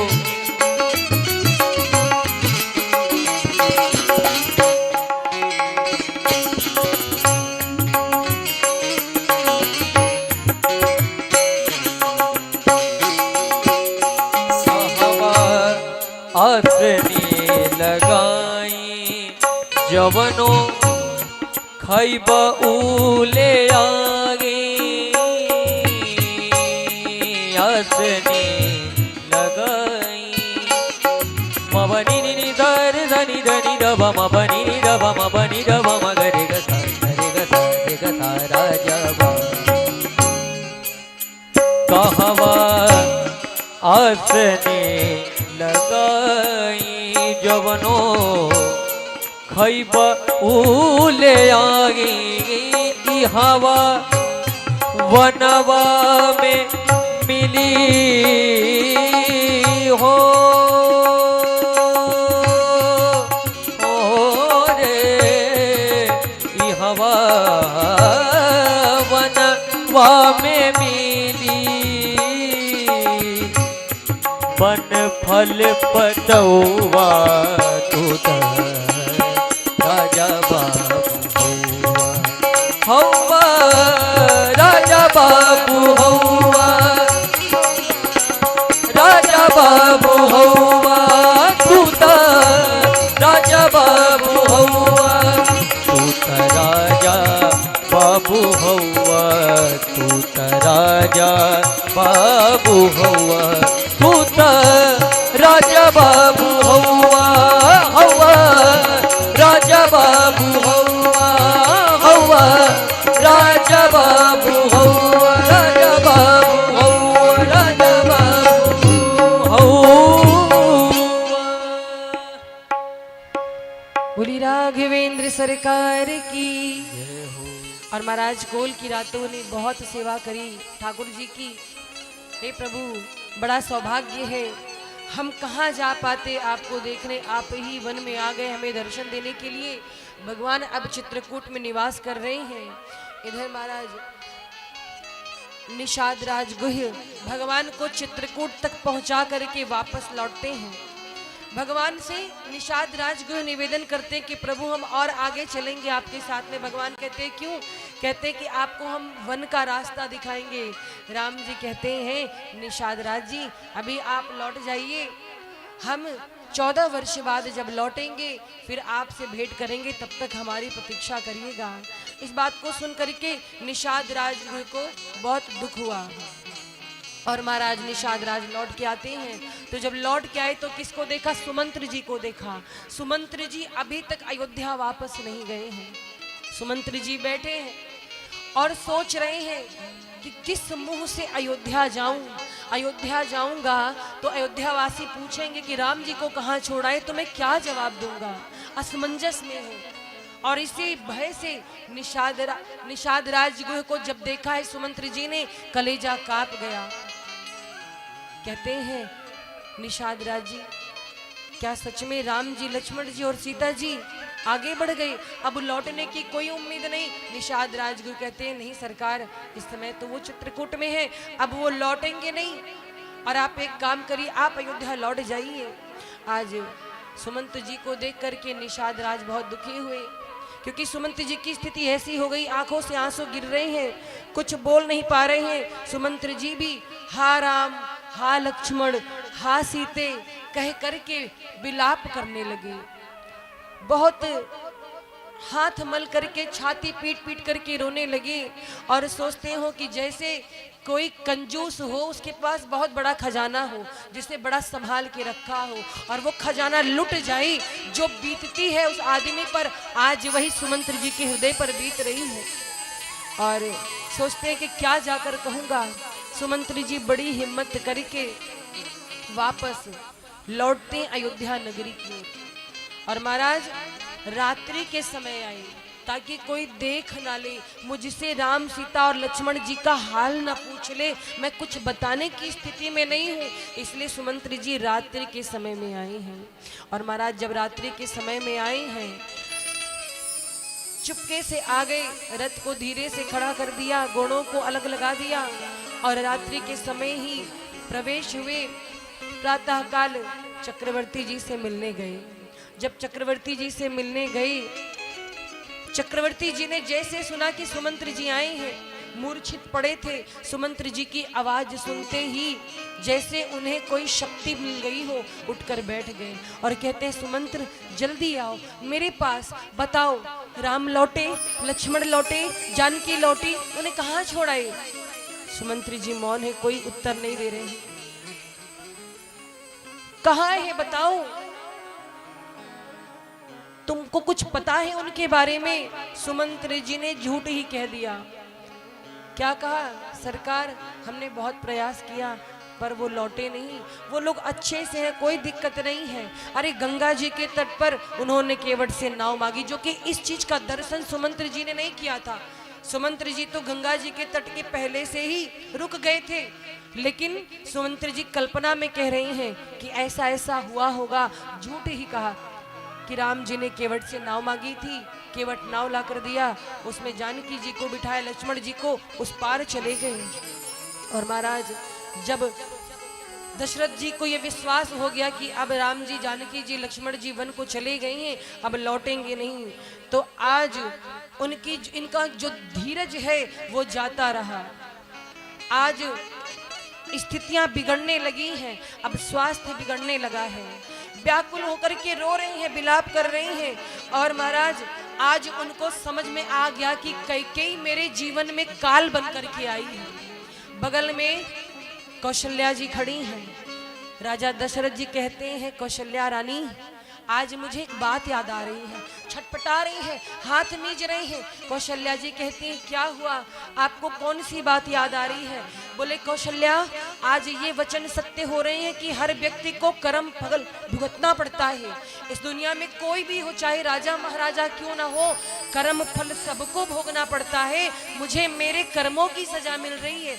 आज उनको कथा याद आ गई श्रवण कुमार की, किस प्रकार से श्रवण कुमार अपने अंधे माता पिता को कांधे पर लेकर के जल पीने के लिए तालाब के तट पर आया था, और धोखे में चक्रवर्ती जी ने शिकार कर दिया।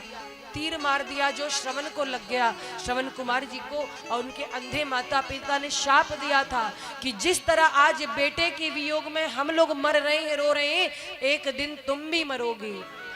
और महाराज आज वही दशा दशरथ जी की हो गई है। ये बात सत्य है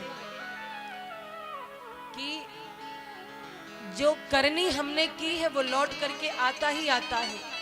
अब पाप चाहे जाने में हुए हो चाहे अनजाने में हुए हो, पाप पाप होता है और कर्म फल तो सबको भुगतना पड़ता है महाराज, चाहे वो ईश्वर हो चाहे वो मनुष्य। बिलपतराऊ बिकल बहु भांति, भई जुग सरिस सिराती नराती। हा रघुनंदन प्राण पीरीते, तुम बिन जियत बहुत दिन बीते। दशरथ जी कहते हैं कि राम जी को गई आज 6 दिन हो गए, उसी समय मर गया होता तो भी अच्छा था।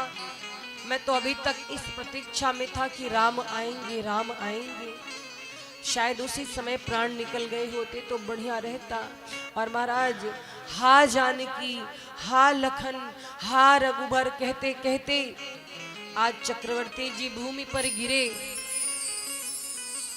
शरीर में वेदना हो रही है, मानो प्राण अब निकलने वाले हों। सारी रानियां रोने लगी, विलाप करने लगी। महाराज पूरी अयोध्या नगरी में हाहाकार मच गया चक्रवर्ती जी की दशा देखकर। और चक्रवर्ती जी केवल राम राम कह रहे थे और 6 बार राम कहा है। राम राम कही, राम कही, राम राम कही, राम तनु परिहरि रघुबर बिरह। राऊ गयो सुरधाम। आज चक्रवर्ती जी का शरीर छूट गया। राम राम कहते राम कहा, फिर राम कहा, 6 बार राम कहा। क्यों? क्योंकि 6 दिन हुए थे राम जी को गए हुए। और महाराज राम राम कहते दशरथ जी के प्राण निकल गए। इधर दशरथ जी के प्राण निकले, इधर पूरी नगरी में हाहाकार मच गया। अरे अयोध्या अनाथ हो गई, अरे हमारे नाथ चले गए। सब छाती पीट पीट के रो रहे हैं, न जाने किसको किसकी नजर अयोध्या को लग गई। एक समय था जब अयोध्या में उत्सव होते थे, आज अयोध्या अनाथ हो गई। सारे अवधवासी अपना धीरज खो रहे हैं। राम जी के जाने का दुख था, आज उससे भी बड़ा दुख, विपत्ति का पहाड़ टूट पड़ा। जैसे कोई जहाज समुद्र में डूब गया हो, अयोध्या रूपी जहाज शोक रूपी समुद्र में डूब गया हो, ऐसी परिस्थिति हो गई। जीवन मरण फल दशरथ पावा। दशरथ जी को तो अपने जीवन और मरण दोनों का फल मिल गया। मतलब जब तक जिए तब तक राम राम किए और मरते समय भी राम राम कहकर के मरे हैं। इससे सुंदर मृत्यु किसकी हो सकती है? महाराज जीवन भर दशरथ जी ने राम राम किया था, इसीलिए आज उनके मुख में अंत समय में राम का नाम आया। इसीलिए कहते हैं कि भगवान का नाम जपते रहो, कब कौन सा जीवन का दिन अंतिम हो कोई नहीं जानता है। और इसीलिए महाराज आज दशरथ जी को उनके जन्म मरण दोनों का फल मिल गया। गुरुदेव वशिष्ठ आए, दशरथ जी के पार्थिव शरीर को एक नौका में रखा, उस नौका में तेल भर दिया ताकि उनका पार्थिव शरीर खराब ना हो। क्यों? क्योंकि अब अंतिम संस्कार करने वाला पूरी अयोध्या में इस समय कोई है नहीं। अब जरा विचार करो महाराज, जिसके 4 बेटे, 4 बेटे हैं पर मौके पे एक नहीं है, ये जिंदगी है। चक्रवर्ती जी के 4 पुत्र आज अवसर पर नहीं है। राम जी लक्ष्मण जी बन गए हैं, भैया भरत और शत्रुघ्न जी ननिहाल हैं। इसीलिए उनके पार्थिव शरीर को रखवा दिया गया। एक नाव में तेल भर करके उसी में उसको डुबो कर रख दिया गया। अब भरत जी के पास सूचना भेजी गई। वशिष्ठ जी कहते हैं दूतों से कि तत्काल जाओ कई प्रदेश और भरत जी को तत्काल बुला के लाओ, कुछ बताना मत।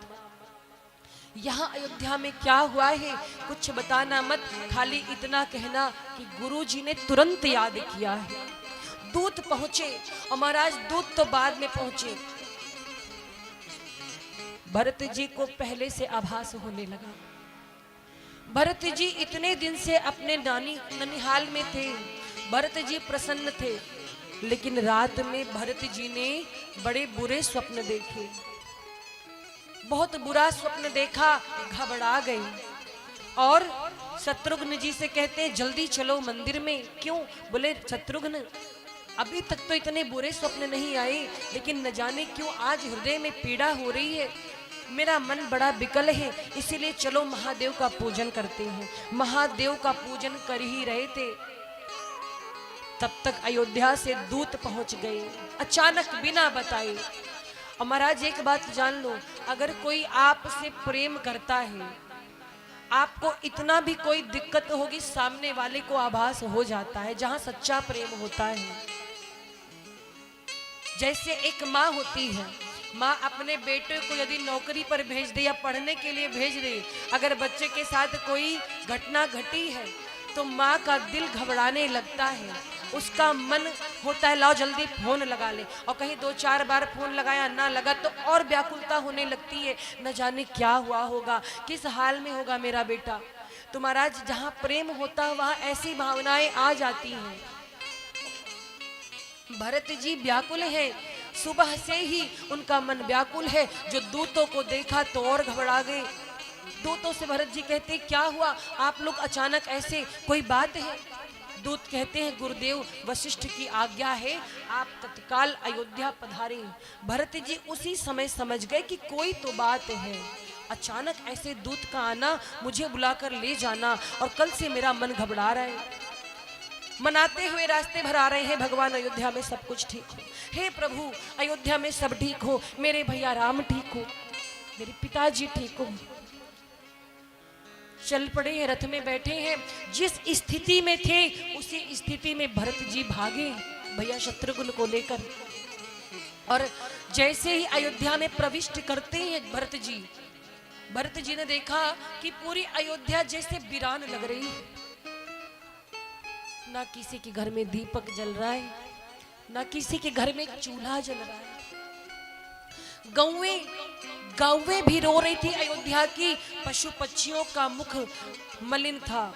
अयोध्या के नर नारी को जब भरत जी देखते हैं ना, ऐसा लगता है जैसे किसी ने इनका खजाना लूट लिया हो। सियार रो रहे हैं, कुत्ते रो रहे हैं, हर जगह अपशगुन ही अपशगुन दिखाई दे रहा है।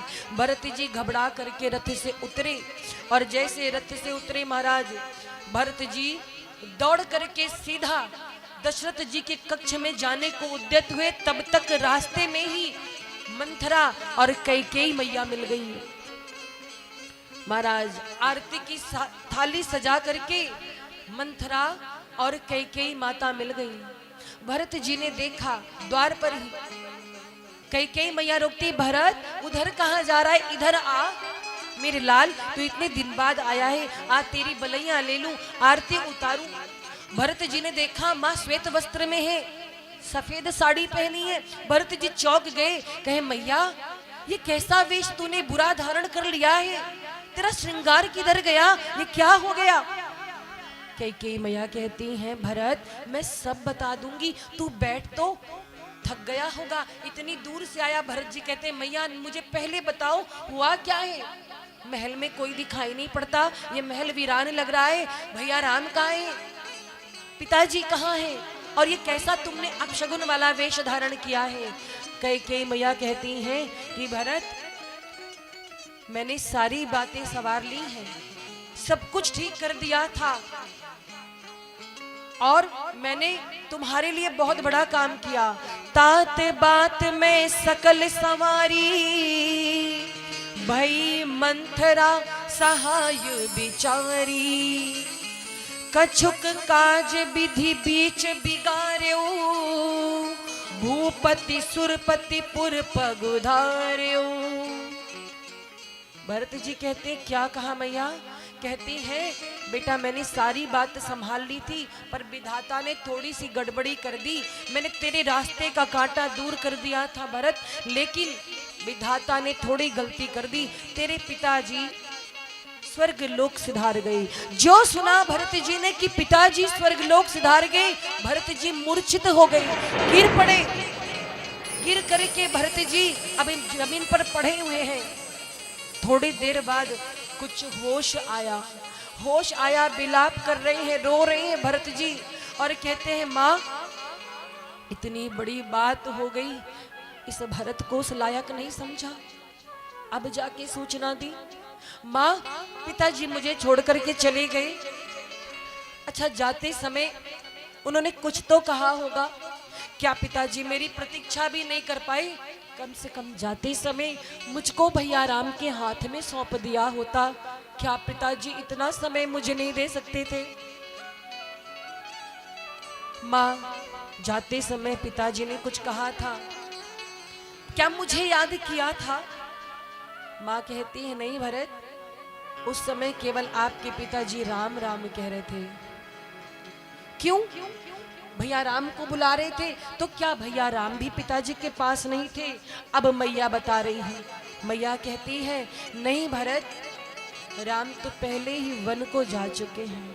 और महाराज जो वन का नाम सुना, भरत जी पिता के मरने के दुख को थोड़ी देर के लिए भूल गए। जो सुना कि भैया राम वन चले गए हैं, भरत जी पर जैसे बिजली गिर गई हो, मुख सूख गई, गला रुध गया। भरत जी शीश पर हाथ रख करके जमीन पर बैठ गए। भरते हु बिसर्यो पितु मरन, सुनत राम बन गौनु। भरत जी ने जैसे ही पिताजी के मरण की बात सुनी, उतना दुख नहीं हुआ, लेकिन जैसे ही भैया के वन गमन की बात सुनी, भरत जी शीश पर हाथ रखकर बैठ गए, जैसे सब कुछ लुट गया हो। और महाराज बहुत धीरज लेते हुए, धारण करते हुए अब माँ से पूछ रहे हैं, धीरज धरी भरी ले ही उसासा। कहते हैं कि मैया पहले ये बताओ, पिताजी का स्वर्गवास हो गया, राम जी वन चले गए, क्यों? बेटा भरत अब तू चिंता ना कर, मैंने तेरे पिता से 2 वरदान मांगा था, तेरे लिए राजगद्दी और राम के लिए वनवास, क्योंकि तेरे पिताजी तेरे साथ छल कर रहे थे। राम को राजगद्दी दे करके तुझे दास बना कर रखना चाहते थे, और मेरे पास 2 वरदान थे। ये तो कहूँ भला हो मंथरा का, मंथरा ने मुझे समझा दिया, मैंने तेरे पिता से 2 वरदान मांग लिए, और दोनों वरदान में एक तो राम को वनवास और दूसरा तुझे राजगद्दी। बेटा कोई चिंता नहीं, तेरे रास्ते का कांटा हट गया। और महाराज जब इस प्रकार से कैकेयी मैया ने कहा, तो कैकेयी मैया ने सोचा कि भरत जी बहुत खुश हो जाएंगे, अभी मेरे चरणों में गिर करके कहेंगे माँ तूने बहुत अच्छा किया। पर महाराज ये भरत जी हैं। भरत जी क्या कहते हैं? भरत जी अपना सर पीटने लगे और कहते हैं, धीरज धरी भरी ले ही उसासा, पापिन सब ही भांति कुल नासा। अरे कैकेयी तू नाश करने वाली है, तूने तो मेरे कुल का सर्वनाश कर दिया। बरमागत मन भई न पीरा, गरी न जीह मुख पर न कीरा। आज भरत जी ने अपनी माँ को कितनी कड़वी बात कह दी। भरत जी कहते हैं कि राम जी के लिए ये वनवास का वरदान मांगते कैकेयी तुम्हें लज्जा नहीं आई, तुम्हारी जिह्वा कट करके गिर नहीं गई, तुम्हारे मुख में कीड़े नहीं पड़ गए। अरे राम तो तुमसे ज्यादा प्रेम करते थे, लेकिन आज तुमने मेरे कुल का सर्वनाश कर दिया। तुम मां कहलाने लायक नहीं हो, और इस संसार में कौन ऐसा है जो राम जी से प्रेम न करता हो। जाओ कैकेयी, आज से तुम अपना मुख मत दिखाना, मुझे अपना मुख मत दिखाना। तुमने मेरे कुल का नाश कर दिया, आज तूने मेरे पिता को समाप्त कर दिया, मुझे अनाथ कर दिया। और तुम्हारे मन में ऐसा क्या था? आज भरत जी कहते हैं,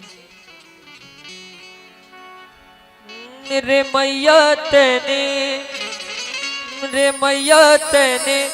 क्या ठानी मन में,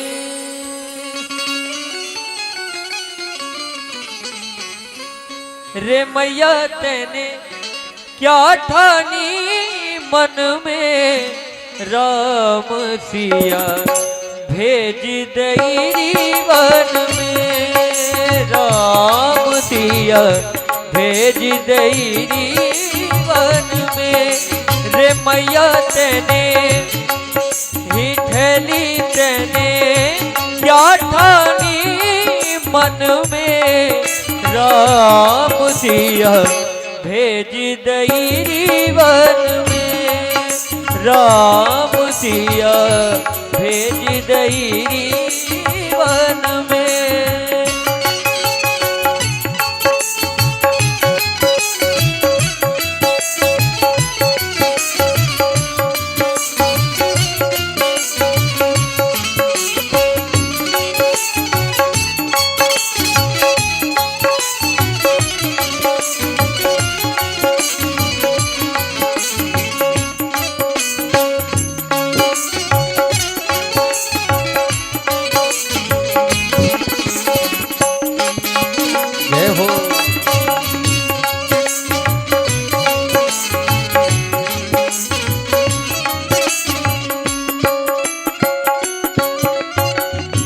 कौशल्या की छिन गई वाणी, कौशल्या की छिन गई वाणी, रोई ना सकी उर्मिला दीवानी, रोई ना सकी उर्मिला दीवानी,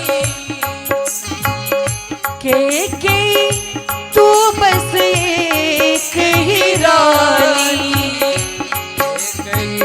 बस तो एक ही रानी, रह गई महलन में, राम सिया भेज दई वन में, राम सिया भेज दई वन में, रे मैया तेने क्या ठानी मन में, राम सिया भेज दई वन में, राम सिया भेज दई वन में।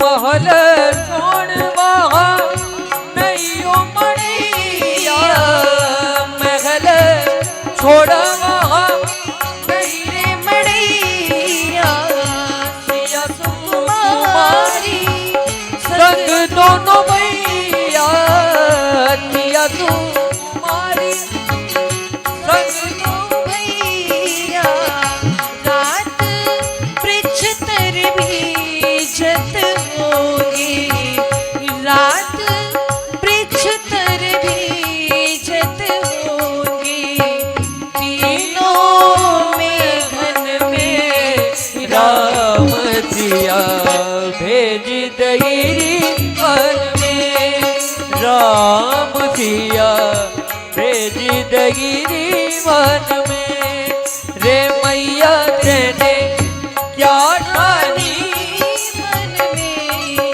राम सिया भेज दई वन में, राम सिया भेज दई वन में, राम सिया भेज दई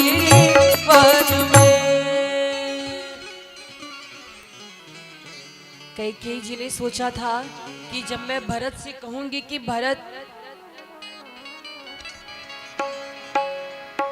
तेरे रास्ते का कांटा मैंने साफ कर दिया, तो भरत खुशी से नाचने लगेगा। लेकिन महाराज यहाँ तो उल्टा हो गया। भरत जी ने माँ कैकेयी को कड़वे वचन कहे, आरती की थाली उठाकर फेंक दी और क्या कहा कि दूर हट जाओ मेरी नजर से, आज के बाद तुम भरत की माँ नहीं रह गई। ये भरत अपने मुख से आज के बाद तुम्हें माँ कभी नहीं पुकारेगा, मेरी माँ तो कौशल्या है। भरत जी रोने लगे और भरत जी ने जब आरती की थाली उठाकर फेंक दी, कैकेयी मैया रोते हुए अपने भवन में गई, द्वार बंद कर लिया। शत्रुघ्न भैया समझाते हैं कि भैया भरत जी माँ है, उन्हें ऐसा क्यों कह दिया।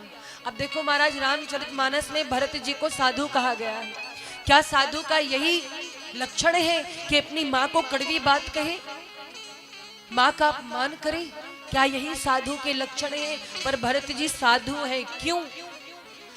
जब कैकेयी मैया को कड़वी बातें कही हैं, भरत जी ने कैकेयी मैया भवन में चली गई और जोर जोर से रोने लगी, तो कैकेयी मैया के मुख से क्या निकला कि भरत तू अच्छा नहीं है, तू बहुत बुरा है, तुझसे अच्छा मेरा राम है। अरे तेरे लिए मैंने वैधव्य को प्राप्त किया, मैं विधवा हुई तेरी सुख के लिए, तेरी राजगद्दी के लिए मैंने राम को वन भेज दिया, पूरे समाज में कलंकित हुई और तू मुझे कुल नाशनी कहता है, पापिनी कहता है, तुझसे अच्छा मेरा राम है। राम इसलिए अच्छा है कि मैंने राम को वनवास भेजा, पर राम ने एक भी बार मुझे कुछ नहीं कहा, बल्कि मुझे प्रणाम करके मेरा आशीर्वाद लेकर खुशी खुशी मेरा राम बन गया। भरत तू अच्छा नहीं है, तुझसे अच्छा मेरा राम है। राम अच्छे लगे और इसीलिए भरत जी ने ऐसी बातें कही। अब महाराज साधु क्यों कहा गया? तो महाराज भरत जी ने कैकेयी जी को राम जी से जोड़ दिया है, इसीलिए मानस में भरत जी को साधु कहा गया है। साधु का यही लक्षण है महाराज, ये न केन प्रकारेण, जीव को परमात्मा से जोड़ दे, भक्त को भगवान से जोड़ दे। कैकेयी मैया के भवन से निकल करके आज भरत जी कौशल्या माता के भवन पे खड़े हैं द्वार पर। इधर शत्रुघ्न जी ने जब मंथरा को देखा, मंथरा की करतूत सुनी कि सारी आग लगाई इसी की है, सो उसके कुबड़ पे जोर से लात से प्रहार किया, केश पकड़ करके घसीटने लगे, कुबड़ फूट गया, मुख से रक्त निकलने लगा। मंथरा कहती है कि यही किया मैंने, दूसरे का भला किया, उसी के बदले मुझे ऐसा मिल रहा है। रोती चिल्लाती भाग गई। भरत जी ने समझाया हाथ मत उठाओ, नारी है। और महाराज इस प्रकार शत्रुघ्न जी छोड़ देते हैं मंथरा को। भरत जी धीरे धीरे आज माँ कौशल्या के भवन के द्वार पर आके खड़े हैं और कौशल्या मैया की स्थिति कैसी है? सूख कर बिल्कुल कांटा हो गया है शरीर, एक एक हड्डी दिखाई पड़ रही।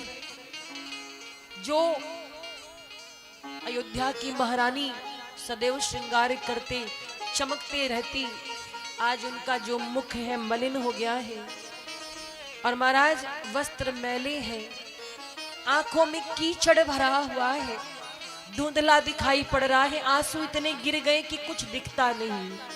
मलिन बसन बिबरन बिकल, कृष शरीर दुख भार, कनक कलप बर बेली बन, मानहु हरि तुसार। जैसे किसी सुंदर कोमल लता को पाला मार गया हो, कौशल्या जी की वही स्थिति हो गई है। भरत जी आकर द्वार पर खड़े हुए, कौशल्या जी ने दूर से देखा, आंखों से साफ नहीं दिख रहा है, एक पल के लिए लगा कि राम आ गए। और महाराज क्या हुआ?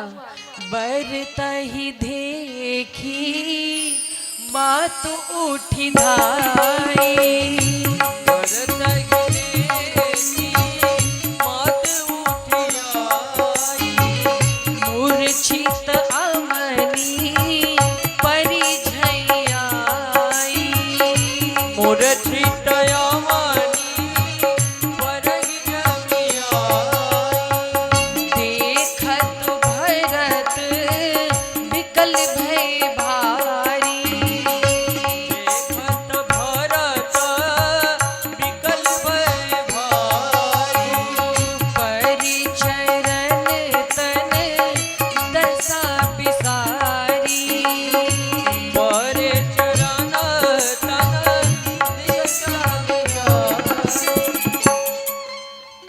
भरत जी जब द्वार पर खड़े हैं, मैया ने देखा है, दौड़ी है, लेकिन शरीर इतना कमजोर हो गया है कि पहुंच नहीं पाई। आधे में ही चक्कर खा के गिर गई। और जैसे कौशल्या मैया गिरी, भरत जी दौड़ करके माँ को उठा लेते हैं। माँ को पकड़ लिया और जोर जोर से रोने लगी और कहते हैं, माँ आज से तू ही मेरी माँ है। एक बार पिताजी को दिखा दे माँ, एक बार केवल पिताजी का दर्शन करा दे, एक बार भैया राम से मिलवा दे माँ। कौशल्या जी फूट फूट करके भरत जी को हृदय से लगाकर रोने लगी। भरत जी कहते हैं, माँ एक बात कहूं, सच तो ये है कि मुझ जैसे पापी का मुख नहीं देखना चाहिए। इस धरती पर भरत से बड़ा कोई पापी नहीं। भरत जी स्वयं कह रहे हैं, कहते हैं, माँ मेरे कारण ही सब हुआ ना। आज आप विधवा हुई, ये भरत कारण है इसका। मेरे पिताजी मुझे छोड़कर चले गए, मेरे प्राणों से प्यारे भैया राम मुझे छोड़कर के चले गए। माँ इस पापी भरत के कारण सब मेरा किया कराया है, सब मेरे कारण हुआ। अरे मुझ जैसा ही संसार में अभागा कौन होगा? जिस बेटे के कारण पिता की मृत्यु हो जाए, जिसके कारण उसकी माँ विधवा हो जाए। को त्रिभुवन मोहि सरिस अभागी, गति असि तोरी माँ तुझे ही लागी। माँ आपकी जो ये गति हुई है, इसका कारण ये भरत है।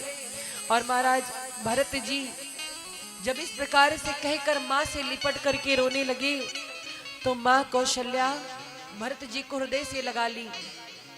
आज दोनों माँ और बेटे एक दूसरे को पकड़ के रो रहे हैं। और भरत जी कहते हैं, माँ एक बात मेरी सुन लो। जो लोग धर्म को बेच देते हैं, जो लोग गंगा का अपमान करते, ब्राह्मण का अपमान करते हैं, संतों का अपमान करते हैं, जो पाप उनको लगता है वही पाप मुझको लग जाए। जो राम जी के वन गमन में मेरी कोई भी भूमिका रही हो माँ, मुझे नहीं पता, इसके पीछे मेरा कोई हाथ नहीं है। ये कई की करतूतें हैं, इसमें मैं कहीं भी शामिल नहीं हूँ माँ। इस भरत को गलत मत समझना, मेरे कारण जरूर हुआ है, पर मैंने कभी नहीं चाहा कि राम जी वन जाएं, मेरे पिताजी ना रह जाएं। इस दुनिया में गौ हत्या करने पर जो पाप लगता है वो इस भरत को लग जाए। जो इस दुनिया में सबसे अभागे हैं, जो घोर नरकगामी होते, वही स्थिति मेरी हो जाए। जो मैंने रंच मात्र भी इसमें सहयोग किया हो, राम जी के बन जाने में मैया मेरा कोई हाथ नहीं है। और जब भरत जी रोने लगे माँ से लिपटकर, कौशल्या मैया कहती, भरत बोल चुके, अब मैं बोलूं। एक बार सूरज पश्चिम से निकल सकता है, एक बार मछली बिना जल के रह सकती है, पर अगर कोई कहे कि मेरा भरत राम का विरोधी है, तो कौशल्या कभी ये बात नहीं मानेगी कि भरत राम का विरोधी है। सूरज पश्चिम से निकल सकता है, पर भरत कभी राम के विरुद्ध नहीं जा सकता। मेरे लाल मैं सब जानती हूँ। भरत जी ने कहा, माँ आप माँ हो, आप समझोगी, पर दुनिया वाले इस भरत को क्या कहेंगे कि जमीन जायदाद के लालच में माँ से समझौता करके पिता को खा गया। अरे ये दुनिया वाले भरत को देखना नहीं चाहेंगे। आज कैकेयी ने कलंक लगा दिया है हमारे वंश पर, हम पर सब खा गई कैकेयी। और महाराज भरत जी माँ कौशल्या से लिपट करके रोने लगे हैं। कौशल्या मैया भरत जी रात भर बातें करते रहे। सुबह का समय हुआ, गुरुदेव वशिष्ठ ने भरत जी को समझाया कि भरत जी अब शोक को त्याग दीजिए, क्योंकि अब अंत्येष्टि क्रिया का समय हो गया है। राजा दशरथ का पार्थिव शरीर नौका में रखा है, जितनी जल्दी हो सके इसकी अंत्येष्टि क्रिया कर दीजिए। और महाराज भरत जी ने अंत्येष्टि क्रिया की तैयारी की। चंदन की लकड़ियां मंगाई गई सरयू जी के तट पर और बड़े तैयारी के साथ में चक्रवर्ती जी के पार्थिव शरीर को उस चिता पर रखा गया। पार्थिव शरीर को रख करके चिता में अग्नि दी है भरत जी ने। और जितना एक पुत्र अपने पिता के मरने के बाद विधि करता है, जो वेदों में लिखी है, जो शास्त्रों में लिखी है, सारी विधियां भरत जी ने की। भरत जी ने पूरी विधि कर डाली और महाराज ब्राह्मणों को दान दिया। बहुत प्रकार के भंडारे किए पिताजी की आत्मा की शांति के लिए। भरत जी ने लाखों प्रकार की व्यवस्थाएं की हैं। और एक बात मैं बोलूं, आजकल क्या है महाराज, आजकल औलाद को इतनी फुर्सत नहीं होती है कि बाप मर जाए, पिता मर जाए। कितने औलाद तो ऐसे हैं जो बाहर रहते हैं, उनको अपनी नौकरी प्यारी है। वीडियो कॉल पर आजकल अंतिम संस्कार होने लगे महाराज। और एक आर्य समाज वाले हैं, ये आर्य समाज वाले कहते हैं कि 3 दिन में ही अंतिम संस्कार कर दो, सारी छुट्टी पा जाओ। लेकिन कभी भी ऐसा नहीं करना चाहिए। घर में यदि माता पिता का स्वर्गवास हो जाए तो उनकी आत्मा की शांति के लिए कम से कम 13 दिनों तक जो विधि बताई गई है वो कर्म करना चाहिए। एक बेटा होने के नाते जरूर करना चाहिए। अगर किसी के बहकावे में आके कह दिया करे 3 दिन में समाप्त कर दो, अरे उनकी मुक्ति हो जाएगी, तो नहीं होती। अगर पितरों का आशीर्वाद चाहिए, पितरों की तृप्ति चाहिए, तो कम से कम 13 दिन तक जो विधियां होती हैं वो जरूर करनी चाहिए। और महाराज पूरा समाज भरत जी की भूरी भूरी प्रशंसा कर रहा है। भरत जी ने वो सारे नियम किए, कर्म किए जो गुरु जी ने आदेश दिए, जो वेद में लिखे, जो शास्त्र में लिखे हैं। और महाराज एक दिन सभा बैठी तो चर्चा होने लगी कि अब अयोध्या का राज सिंहासन खाली है, इस पर कोई तो बैठना चाहिए। तो गुरुदेव वशिष्ठ जी भरत जी को बुलाते हैं। सारे मंत्री गण बैठे हुए हैं, विप्रजन बैठे हुए हैं। गुरुदेव वशिष्ठ कहते हैं घुमा करके, जानते हैं कि अभी भरत जी की मना स्थिति कैसी है, वो शोक में है, दुख में है। तो क्या कहा कि भरत जी, आपके बड़े भैया ने एक वचन का पालन किया और वन चले गए। आपके पिता ने एक वचन का पालन किया, उन्होंने वरदान दिया था और उसी के कारण वो स्वर्ग चले गए। अब एक वचन आपको भी मानना है। भरत जी कहते कौन सा वचन? कहते हैं कि आपके लिए जो वचन है उसको मानिए, जो आज्ञा है मानिए। आपकी आज्ञा ये है कि अब आप अयोध्या के राज सिंहासन पर बैठिए। भरत जी कहे नहीं बैठ सकता। क्यों? भरत जी कहते हैं कि मुझे अयोध्या के राज सिंहासन पर नहीं बैठना है, मैं नहीं बैठ सकता। गुरुदेव वशिष्ठ कहते हैं क्यों? भरत जी, आप दुनिया को दिखाना चाहते हो कि आप बहुत बड़े त्यागी हो, आपको राजपद से कोई मोह नहीं है, दिखा रहे हो कि कितने बड़े त्यागी हो। भरत जी कहते ना ना ना, मैं कहाँ कहता हूँ कि मैं त्यागी हूँ, वो तो बहुत बड़ा लोभी हूँ। गुरुदेव कहते हैं कि अगर लोभी हो तो फिर राजपद का त्याग क्यों कर रहे हो? भरत जी कहते हैं गुरुदेव एक बात बताइए, अगर अमृत का कलश रखा हो, सोने का कलश अमृत भर करके, और उसी जगह सादा जल रखा हो, तो आप क्या लेंगे? गुरुदेव कहते हैं कि मैं स्वर्ण में जो अमृत है मैं वो कलश लूंगा। तो भरत जी कहते हैं वही तो बात है कि इंसान हमेशा कुछ ऊंचा लेना चाहता है। जैसे किसी के पास 10 रुपए है, अगर उसको 20 रुपए मिले तो वो 10 छोड़ करके 20 को उठाएगा। अगर 50 की नोट गिरी है और उसी जगह 100 की गिरी है तो 50 छोड़ के वो 100 की ओर दौड़ेगा। मतलब लोग अधिक से अधिक पाना चाहते हैं दुनिया में। तो भरत जी कहते कि मैं भी अधिक पाना चाहता हूँ, इसीलिए तो मैं ये अयोध्या के पद का त्याग करना चाहता हूँ, मैं नहीं बैठूंगा इस पर। गुरुदेव कहते हैं क्यों? अयोध्या के पद से बड़ा भी कोई पद तुम्हें मिल रहा है? भरत जी कहते हैं हाँ गुरुदेव, मेरे पास 2 पद हैं और अयोध्या के पद से बहुत ऊंचे हैं। जब वो पद हमें मिल रहा है तो ये तो बड़ा तुच्छ है। क्या? बोले राम जी का और सीता जी के चरण की सेवा, राम जी और सीता जी के पद में मुझे रहना है, मुझे अयोध्या के राज पद से कोई मतलब नहीं है, मुझे राम पद चाहिए। कैकेयी मैया सराहना करने लगी, धन्य हो भरत, धन्य हो भरत, मैं देखना चाहती थी मेरा बालक राम जी के पद को चुनता है कि राज पद को चुनता है, लेकिन आज ये कैकेयी धन्य है, मेरे लाल ने राम पद को चुन करके दिखा दिया कि सच में भरत राम जी का भाई है। और महाराज सभी भरत जी की सराहना करने लगे। भरत जी कहते हैं कि अगर मैं राज सिंहासन पर बैठ जाऊंगा तो ये जो धरती है वो रसातल में चली जाएगी। गुरुदेव वशिष्ठ कहते हैं भरत जी, धरती रसातल में तब नहीं गई जब इस धरती पर रावण कुंभकर्ण जैसे राक्षस आए, जब हिरण्यकश्यप और हिरण्याक्ष जैसे राक्षस आए, तब तो ये धरती रसातल में गई नहीं, और आप अयोध्या के सिंहासन पर बैठ जाएंगे तो ये धरती रसातल में चली जाएगी। भरत जी ने बहुत सुंदर जवाब दिया। भरत जी कहते हैं कि धरती मैया को पता है कौन पापी है कौन पुण्यात्मा। एक बार धरती मैया पापियों के बोझ को सह सकती हैं, क्यों? कि ये पापी है, इसका काम है पाप करना। रावण कुंभकर्ण पापी है, धरती मैया उनका भार सह लेंगी। हिरण्याक्ष हिरण्यकश्यप पापी है, धरती मैया उनका भार सह लेंगी। लेकिन जो काम हिरण्याक्ष हिरण्यकश्यप करते हैं, जो काम रावण कुंभकर्ण करते हैं, अगर राम का भाई भरत भी वही काम करेगा तो धरती रसातल में नहीं जाएगी तो और कहां जाएगी। और महाराज जब इस प्रकार से कहा तो गुरुदेव वशिष्ठ कहते हैं कि कहना क्या चाहते हो भरत, आप क्या कहना चाहते हो, आपका विचार क्या है, जो हो स्पष्ट कहो।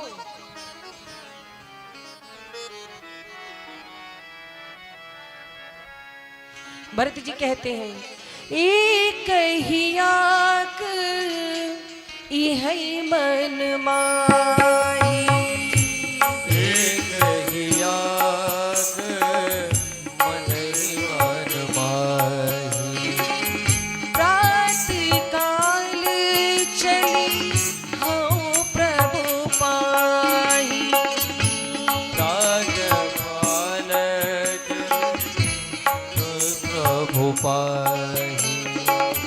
यद्यपि मैं भल अपराधी, यद्यपि मैं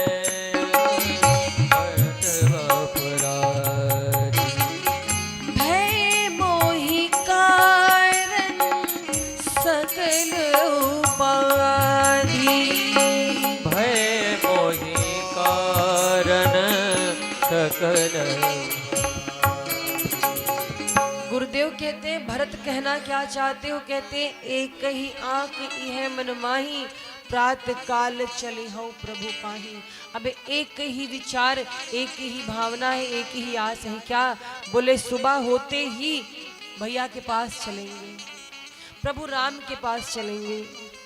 और महाराज भरत जी कहते कि मैं जानता हूं मेरे से बड़ा अपराधी कोई नहीं है, मैं महा अपराधी हूं, तो रामचंद्र जी दया के सागर हैं, मेरे कारण से सारा उपद्रव हुआ है, लेकिन प्रभु दयालु है, मुझे इतना विश्वास है जब मैं उनके सामने जाऊंगा तो वो मुझे क्षमा कर देंगे। अब मुझे जाना है और रघुवीर जी के पास जाना है। और महाराज सभी लोग भरत जी के इस भाव की सराहना करने लगे। और महाराज पूरे अयोध्या वासी आज खुश हो गए भरत जी के इस विचार से। भरत जी अब तैयारी करें राम जी के पास जाने की। बोलिए राघवेंद्र सरकार की। हमारे बीच कुछ मुख्य अतिथि आए हैं, हम उनसे निवेदन करेंगे, मंच पे आने का प्रयास करेंगे। व्यास जी के द्वारा कुछ अंग वस्त्र से सम्मानित किया जाएगा। आप कृपया मंच पे आने का कष्ट करेंगे।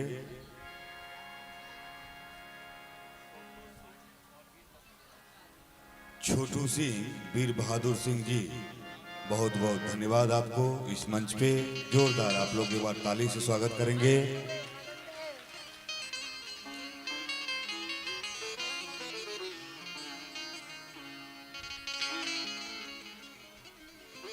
बोली राघवेंद्र सरकार की।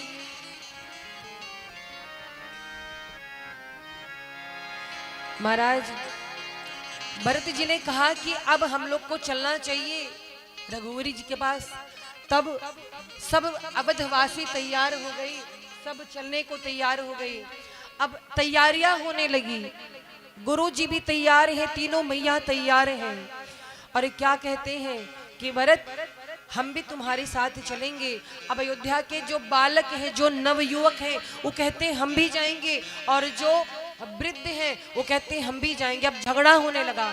जो बुजुर्ग थे, जो नवयुवक हैं, उन दोनों में झगड़ा होने लगा। वृद्ध कहते हैं कि ऐसा है, अयोध्या को सुनी करके जाना उचित नहीं है, ये दुकान बाजार ये सब कौन देखेगा।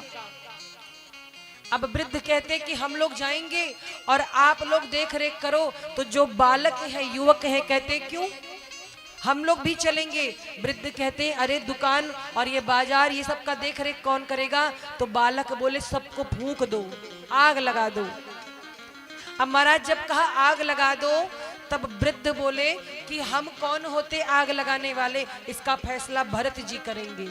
भरत जी के पास गए, भरत जी से कहने लगे कि भरत जी ये जो नवयुवक है ये भी वन जाने के लिए तैयार हैं। अब बताओ ये लोग चले जाएंगे तो व्यवस्था गड़बड़ हो जाएगी कि नहीं, आप क्या कहेंगे। भरत जी कहते हैं कि जितने नवयुवक हैं वो अयोध्या में रहेंगे, देख रेख करेंगे, बाकी लोग को जाने दीजिए। तो नवयुवकों ने एक बात कही भरत जी से कि भरत जी राम जी से बढ़कर के संपत्ति हो गई है, राम जी से बढ़कर के हो गई है, आपको इसकी बड़ी चिंता है, दुकान की, मकान की, बाजार की, आपको राम जी से प्रेम नहीं है। भरत जी कहे राम जी से प्रेम है इसीलिए तो कह रहे हैं। मतलब भरत जी कहते हैं कि आप लोगों ने कहा कि संपत्ति में आग लगा दो, अगर ये संपत्ति पूरी भरत की होती ना तो मैं अभी माचिस लगा देता। लेकिन सच तो ये है संपत्ति सब रघुपति के आई, जौ बिनु जतन चली तजिताही। कहते हैं कि अगर मेरी संपत्ति होती तो मैं आग लगा देता, ये राम जी की है तो इस पर आग लगाने का अधिकार हमारा नहीं है।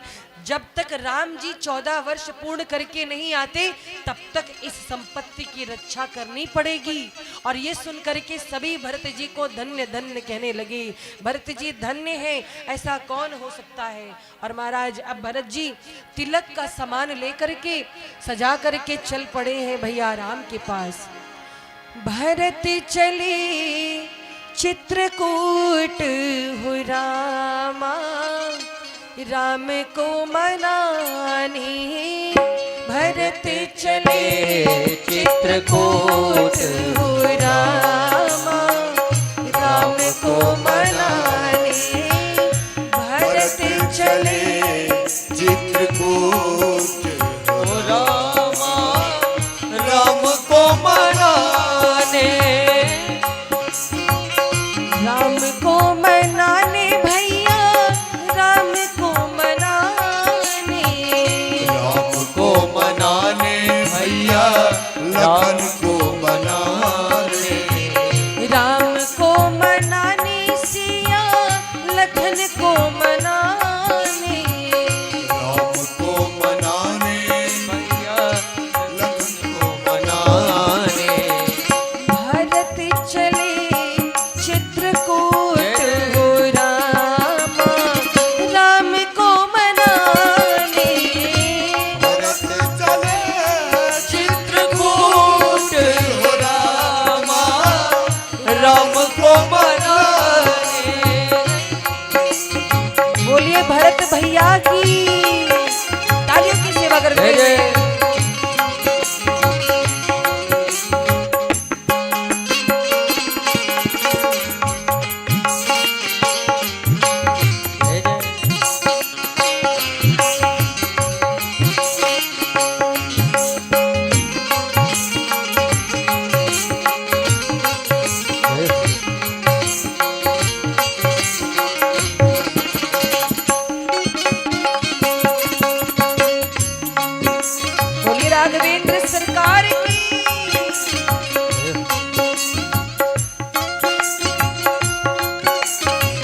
और सभी बड़े आनंदित हैं।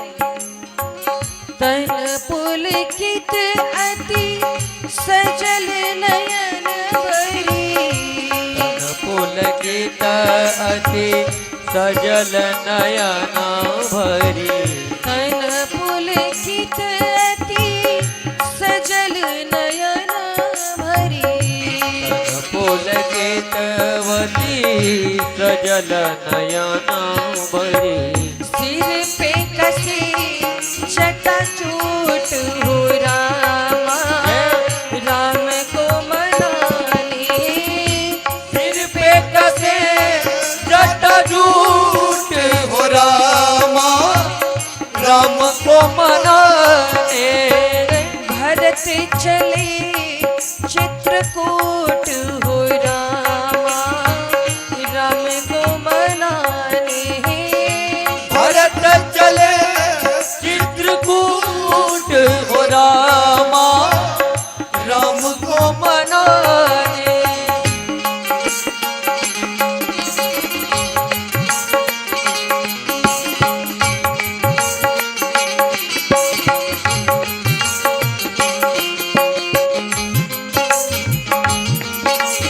हरि बोल।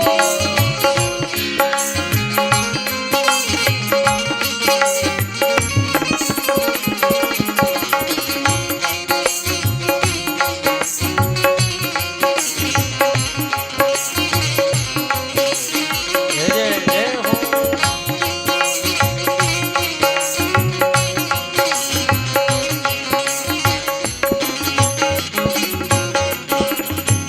और एक क्षण हंसते हैं, मुस्कुराते हैं, ये सोच करके प्रभु से मिलूंगा, उनके दर्शन होंगे, मेरे धन्य हो जाएंगे नैन। और एक तरफ फिर सोचते हैं क्या कहीं राम जी मुझे मिलने से इनकार कर दिए तो, कहीं राम जी मुझे देख करके क्रोधित हो गए तो, मैं इतना बड़ा अभागा हूँ। और यही सोचते हैं। छड़ बिलखत छड़ प्रेम मगन मन, छड़ बिलखत प्रेम मगन मन, छड़ बिलखत छड़ प्रेम मगन मन, छड़ बिलखत प्रेम मगन मन, मन कर दी रज छूट हो रामा, राम को मनाने, मन कर दी रज छूट हो रामा, राम को मनाने, भरत चली चित्रकूट हो रामा, राम को मनाने, भरत चले चित्रकूट हो रामा, राम को मनाने, सिया लखन को मना, सिया राम को मनाने, राम को मनाने, भरत चले चित्रकूट हो रामा, राम को मनाने। और महाराज भैया भरत जी चल पड़े हैं। भरत भैया पैदल ही पैदल जा रहे थे तो गुरुदेव वशिष्ठ कहते हैं कि भरत जी बहुत दूर चलना है, रथ में बैठ जाइए। रथ पर भैया शत्रुघ्न जी और भैया भरत सवार हैं, गुरुदेव वशिष्ठ जी हैं, तीनों मैया पालकी में हैं और अवधवासी जैसे जिसकी व्यवस्था हुई सब चल पड़े हैं समूह बना करके। और महाराज अयोध्या से सब राम जी के नाम का गुणगान करते हुए चले, राम जी के नाम का गुणगान करते चले, सीताराम सीता करते हुए। और जब आगे बढ़े तमसा नदी के तट पर सबने विश्राम किया तो अयोध्या वासी इस बार सोए नहीं। भरत जी बोले सब लोग यहाँ आराम कर लो, भोर में चलेंगे यहाँ से। अयोध्या वासियों ने कहा एक बार धोखा हुआ, अब धोखा नहीं होगा। जब राम जी ने कहा था आराम कर लो तो हम लोग सो गए थे और राम जी छोड़कर भाग गए थे हम लोग को, पर अब की ऐसा नहीं होगा। भैया भरत भले ही कह रहे हैं पर हम जागते रहेंगे महाराज। रात भर पहरा दिया। भैया भरत भोर में जब निकलते हैं पूरी पूरा समाज उनके साथ में निकला। और महाराज भरत जी कहाँ पहुंचे हैं? श्रृंगवेरपुर पहुंचे हैं, निषाद राजगुह के गांव में। श्रृंगवेरपुर जब पहुंचे भरत जी, तो निषाद राजगुह को ये खबर मिल गई थी कि भरत जी पूरा समाज लेकर आ रहे हैं। तो निषाद राजगुह को क्या लगा कि भरत जी समाज लेकर युद्ध करने आ रहे राम जी से। और महाराज निषाद राजगुह ने अपने समाज को कहा, सुनो, भरत आने वाले हैं और सब लोग जितनी नाव है गंगा जी के किनारे वो नदी में डुबो दो, वृक्ष पे चढ़ जाओ, अपने अपने हथियार तैयार रखो, छोड़ना नहीं है। राम जी तक पहुंचने के लिए भरत को हमसे लड़ाई करनी पड़ेगी। सबको ये लग रहा था कि भरत जी युद्ध करने आ रहे हैं। और महाराज निषाद राजगुह भी बिल्कुल तीर तर्कस लिए तैयारी बनाए खड़ा था। रथ आया, इधर निषाद राजगुह खड़े हैं, इधर भरत जी का रथ खड़ा हुआ। भरत जी दूर से देखते और गुरुदेव वशिष्ठ से कहते, गुरुजी ये कौन है? गुरुदेव वशिष्ठ ने केवल इतना कहा था कि ये राम का सखा है। महाराज जो सुना कि राम जी के सखा है, रथ छोड़ करके पैदल भागे भैया भरत, और आकर के दौड़ करके निषाद राजगुह को हृदय से लगा लिया है। ये भरत भैया है। निषाद राजगुह को हृदय से लगाया, और जब हृदय से लगाया तो आज निषाद राजगुह के मन में जो कपट था, जो एक भाव था, बैर भाव भरत जी के लिए आज समाप्त हो गया। और निषाद राजगुह के आंखों से आंसू गिरने लगी। निषाद राजगुह समझते हैं कि राम जी के बारे में तो सुना था, पर भरत जी के बारे में जितना सुना था उससे अधिक पाया है। अभी तक हम गलत सोच रहे थे कि भरत जी बैर भाव से आए हैं, भरत जी तो राम जी की तरह ही हैं। और महाराज आज निषाद राजगुह अपने को धन्य धन्य कहते हैं। क्यों? क्योंकि महाराज निषाद राजगुह कहते हैं कि हम जिस जाति के हैं उस जाति के लोग यदि सामने पड़ जाएं तो लोग स्नान करके शुद्ध होकर के आते हैं। पर राम जी की कृपा से आज भैया भरत ने हमको हृदय से लगा लिया है।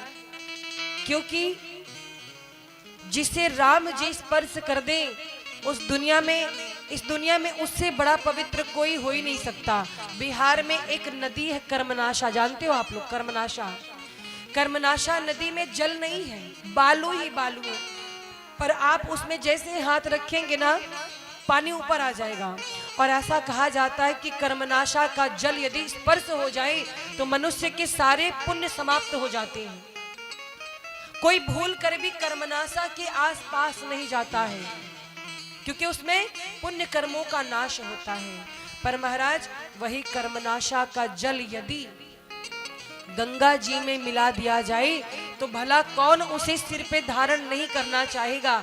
ऐसे ही निषाद राजगुह कहते हैं कि भले मैं अछूत हूँ, अपवित्र हूँ, पर राम जी ने मुझे स्पर्श कर दिया है, और आज राम जी ने मुझे स्पर्श कर दिया है, उनकी शरण मिली तो आज मैं भी पवित्र हो गया। और भैया भरत का भी यही भाव है। दोनों भाई का स्वभाव एक जैसा। भरत जी से मिलकर निषाद राजगुह बड़े प्रसन्न हुए, बहुत खुश हुए, और उनको गंगा जी के तट पर लेकर के आए। सारी कथा बताई, राम जी यहाँ पर रुके थे, ऐसे यहाँ पर विश्राम किया था। निषाद राजगुह भरत जी को साथ में लेकर चलते हैं। गंगा में जो नाव डुबाई गई थी सारी नाव ऊपर मंगाई गई। भरत जी पूरे समाज के साथ गंगा पार करते हैं। और महाराज गंगा पार करके भरत जी आए तीर्थराज प्रयाग में। तीर्थराज प्रयाग में जब भरत जी पहुंचे हैं तो महाराज त्रिवेणी में स्नान किया भरत जी ने। और त्रिवेणी में स्नान करने के बाद भरत जी हाथ जोड़ करके तीर्थराज प्रयाग से कहते हैं कि आज मैं कुछ मांगने आया हूं, आज मैं कुछ आपसे मांगने आया हूं, क्या आप मुझे देंगे? अब महाराज तीर्थराज प्रयाग कांपने लगे कि भरत जी क्या मांगेंगे मुझसे। तीर्थराज प्रयाग कांपने लगे कि भरत जी आज मुझसे क्या मांगेंगे। भरत जी ने हाथ जोड़ करके कहा, तीर्थराज प्रयाग आज मैं आज से मांगने आया हूँ। वैसे तो रघुवंशी सदैव देते हैं, आज तक कभी मैंने मांगा नहीं, पर आज मैं आपसे मांगने आया हूँ। क्या आप मुझे देंगे? तीर्थ राम चाहिए कि मोक्ष चाहिए? आज हाथ जोड़ करके भरत जी कहते हैं, धर्म मुझे नहीं चाहिए, अर्थ से मेरा कोई संबंध नहीं है, काम को मैं छोड़ चुका हूं, काम से मेरा कोई संबंध नहीं है, और इन्हीं अर्थ के लिए तो इतना अनर्थ मेरी माँ कैकेयी ने कर दिया, तो मुझे ये सब कुछ नहीं चाहिए। तीर्थराज प्रयाग सोचने लगे कि इनको क्या चाहिए, और आज भरत जी कहते हैं कि मुझे ना दाम प्यारे हैं, मुझे तो केवल राम प्यारे हैं। जिन्हें दाम प्यारे उन्हें दाम दे दो, जिन्हें दाम प्यारे उन्हें दाम दे दो, और मुझे राम प्यारे मुझे राम दे दो, मुझे राम प्यारे मुझे राम दे दो, जिन्हें दाम प्यारे उन्हें दाम दे दो, जिन्हें राम प्यारे उन्हें दाम दे दो, जिन्हें दाम प्यारे उन्हें दाम दे दो, जिन्हें दाम प्यारे उन्हें दाम दे दो, मुझे राम प्यारे मुझे राम दे दो, मुझे राम प्यारे मुझे राम दे दो।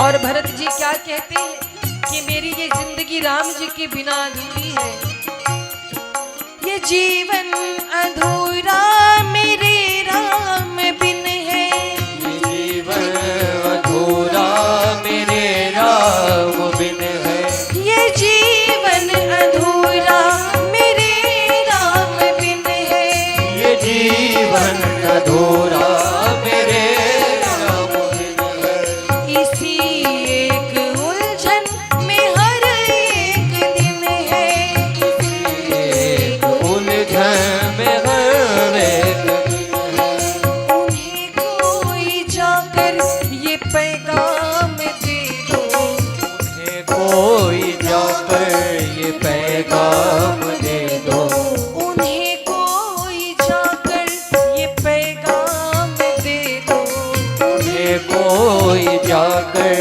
ये पैगाम दे दो, मुझे राम प्यारे मुझे राम दे दो, मुझे राम प्यारे मुझे राम दे दो,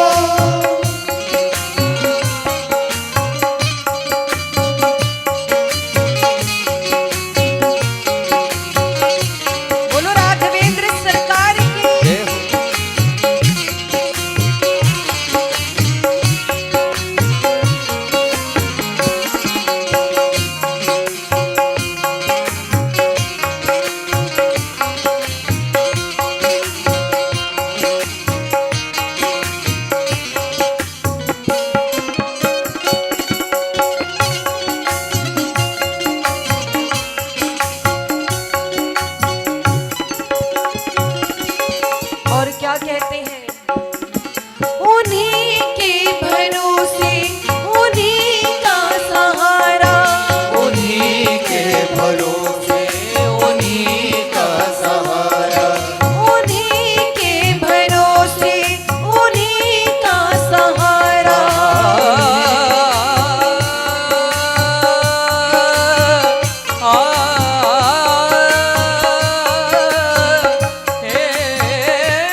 उन्हें दाम दे दो, मुझे राम प्यारे, मुझे राम दे दो।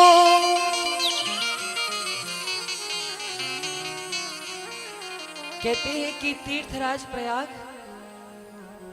देने वाले होते हैं रघुवंशी। हम रघुवंशी हैं, रघुवंशी सदैव देते हैं। पर आज इसी अर्थ के कारण, इसी आशा के कारण भिखारी बन गया। ये भरत आपके द्वार पर मांगने आ गया, लेकिन मुझे धर्म अर्थ काम मोक्ष नहीं चाहिए, मुझे मेरे राम चाहिए। और राम जी के चरणों में मेरी प्रीति बनी रहे, मुझे और कुछ नहीं चाहिए। और क्या कहते हैं कि अगर देना हो तो बस एक आशीर्वाद देना, सीताराम चरण रति मोरी, सीताराम चरण रति मोरी, अनुदिन बढ़ाओ अनुग्रह तोरे, अनुदिन बढ़ाओ अनुग्रह तोरे, सीताराम चरण रति मोरे, सीताराम चरण रति मोरे, अनुदिन बढ़ाओ अनुग्रह तोरे, अनुदिन बढ़ाओ अनुग्रह तोरे। और भरत जी चलते जा रहे हैं। भरत जी को देख करके देवता सोचते कहीं उल्टा ना हो जाए। भरत जी जा रहे राम जी को मनाने, कहीं राम जी मान गए, वापस आ गए, तब तो सब किए कराए पे पानी फिर जाएगा। अभी रावण को मारना भी है, राम जी बीचे में छोड़ के चले आए तो महाराज देवता बड़े चिंतित हैं। इधर भरत जी जा रहे हैं और भरत जी नंगे पांव जा रहे हैं। क्यों? भरत जी ने जब सुना कि मेरे भैया ने रथ का त्याग कर दिया था, नंगे पांव गए थे, तो भरत जी ने नंगे पांव यात्रा की है। सब कुछ होते हुए भी त्याग दिया। और महाराज राम जी के पास पहुंचने की अभिलाषा है मन में, और मन में गाते जा रहे हैं, सीता राम राम राम, सीता राम राम राम, सीता राम राम राम, सीता राम राम राम, सीता राम राम राम, सीता राम राम राम, सीता राम राम राम, सीता राम राम राम। और महाराज भरत जी जा रहे हैं और क्या सोचते हैं कि भगवान अभी न जाने कितनी दूर है। जोनियों से दूर बा बलमवा के गाँव रे, जोनियों से दूर बा बलमुआ के गाँव रे, चलत डहरिया बिना चल पावे, चलत डहरिया बिना चल पावे, अरे चलत डहरिया बिना चल पावे रे, चलत डहरिया बिना चल पावे, जोनियों से दूर बा बलमुआ के गाँव रे, जोनियों से दूर बा बलमुआ के गाँव रे, जोनियों से दूर बा बलमुआ के गाँव रे, जोनियों से दूर बा बलमुआ के गाँव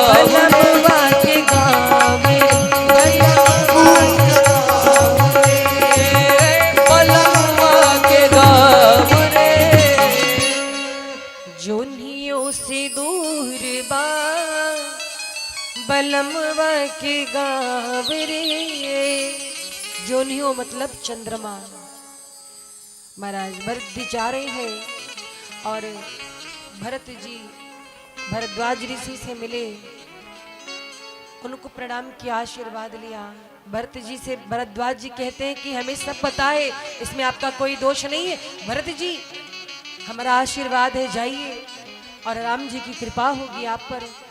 भरत जी वहां से समाज को लेकर चले। महाराज धीरे धीरे चित्रकूट के निकट भरत जी पहुंच रहे हैं, जहां पर भगवान विराजमान हैं। निषाद राजगुह भरत जी के साथ में उन्हें वन का मार्ग दिखाते हुए जा रहे थे। जब चित्रकूट पहुंचे तो निषाद राजगुह कहते हैं कि भैया भरत जी, आपके भैया राम जी और लक्ष्मण जी इसी पायस्विनी नदी के तट के उस पार हैं, अब निकट ही हैं आप, उनके बहुत दूर नहीं है। सारा समाज थक गया था, सो माताएं गुरुदेव और अवधवासी थोड़ा विश्राम किए और महाराज वहां पर सभी ने विश्राम किया। भैया भरत जी को निषाद राजगुह लेकर के आते हैं, कहते पहले आप चलो, मिल लो, देख लो राम जी को, फिर लेकर के आना। और सबको उस दिन भैया राम जी एक वृक्ष के नीचे बैठे थे, लक्ष्मण जी से बातें चल रही थी और अचानक से जोर जोर से हवाएं चलने लगी, तूफान आने लगे।